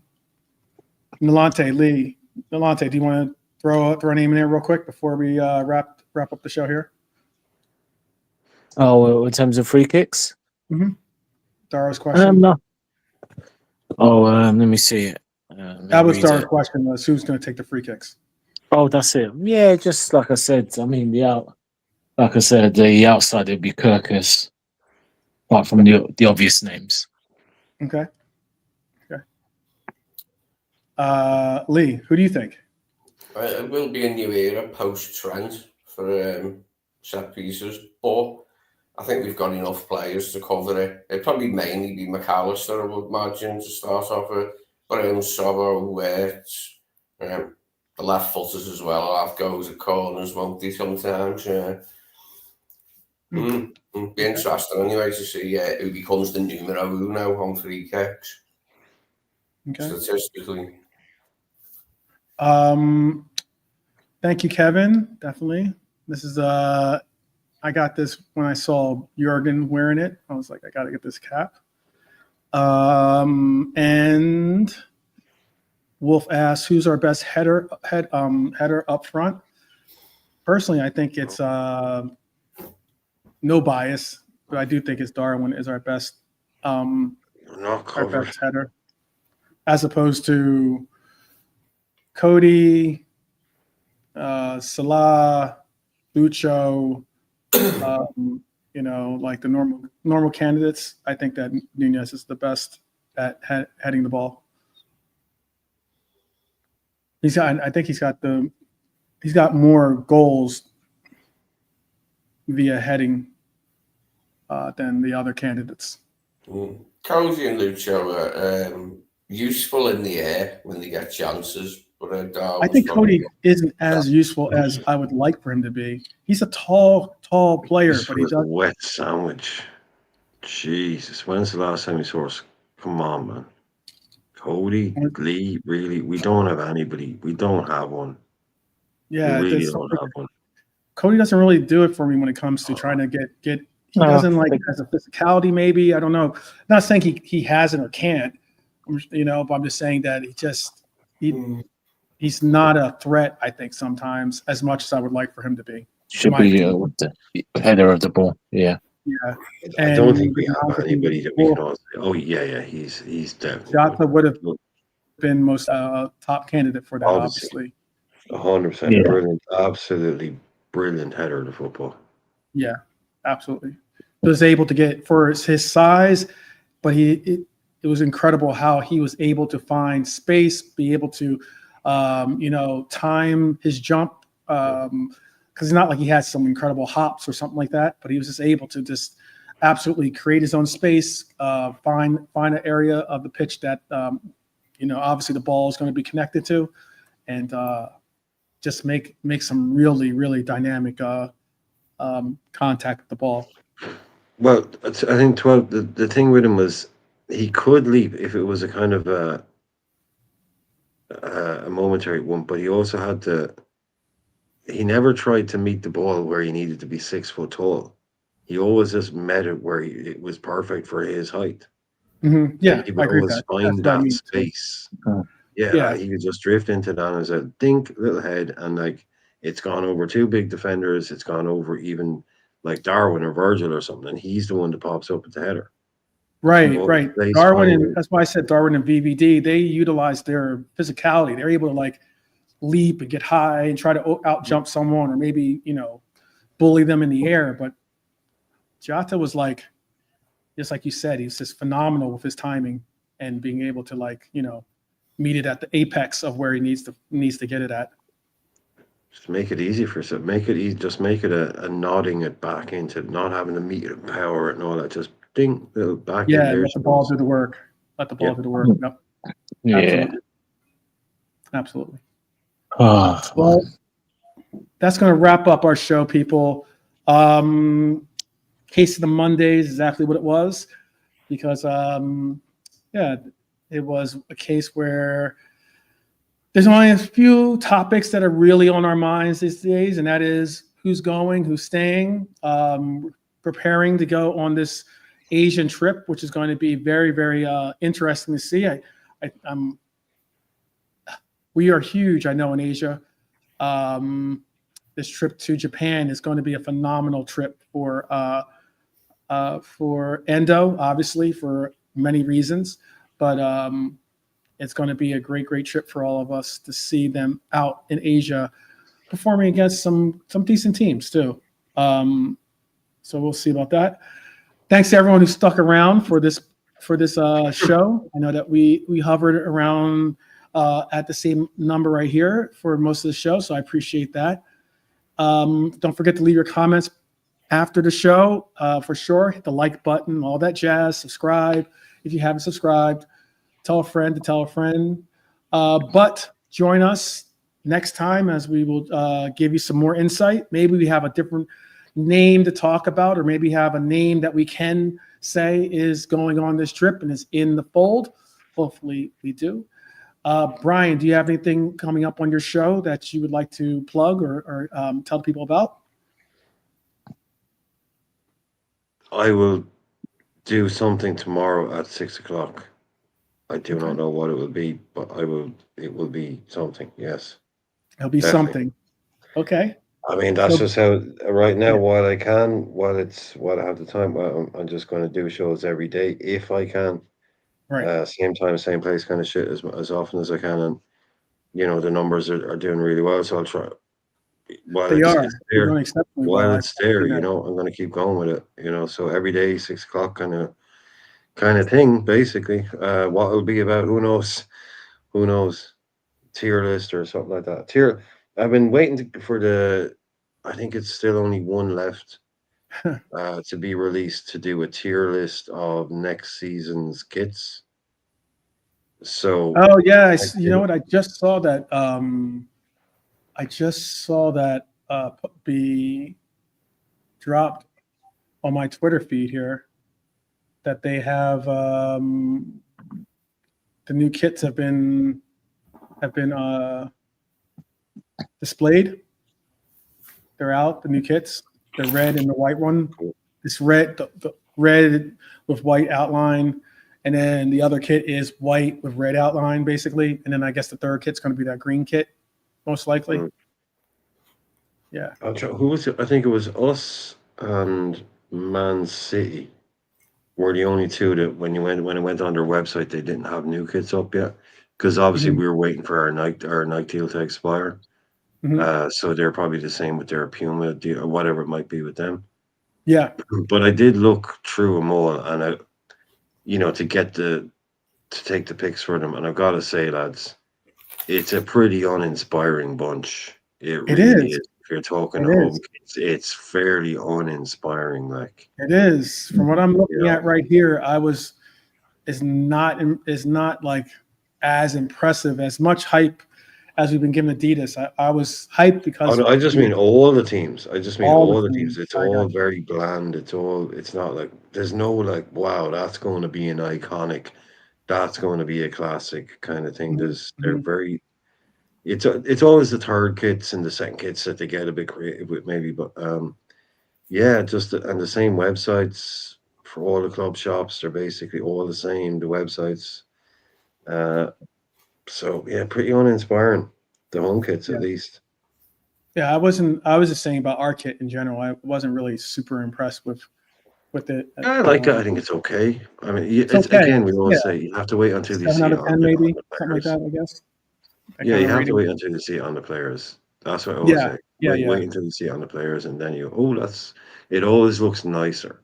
Even a bad kit. The picture I have, I'll send it to you. The picture I have, they have a model in the those 3D kind of guys on them. Yeah. Waiting to see. No, this is a real model. This is a real person. Oh, yeah. I know what you're saying. It's like one of those, like, when they when you go to the website and they'll have like, it's not an actual football player. It's just like some. Oh yeah, random dude. Yeah. I'll share it with you in our chat. But yes, guys, girls, or ladies, I should say, and gentlemen. How about that better? Let's get together again tomorrow if you have the time. Be great. Whether you are in the 6 o'clock hour, look for the Irishman's channel. Definitely join him. And then right after he's done, I should be going live myself. Then hop on over and join us here on this channel. If you do us the pleasure, being appreciative. Lee, would you like to say anything before we bounce? Just cheers to everyone. Thanks everyone in chat. Thanks for your contributions and that. See you again. Okay.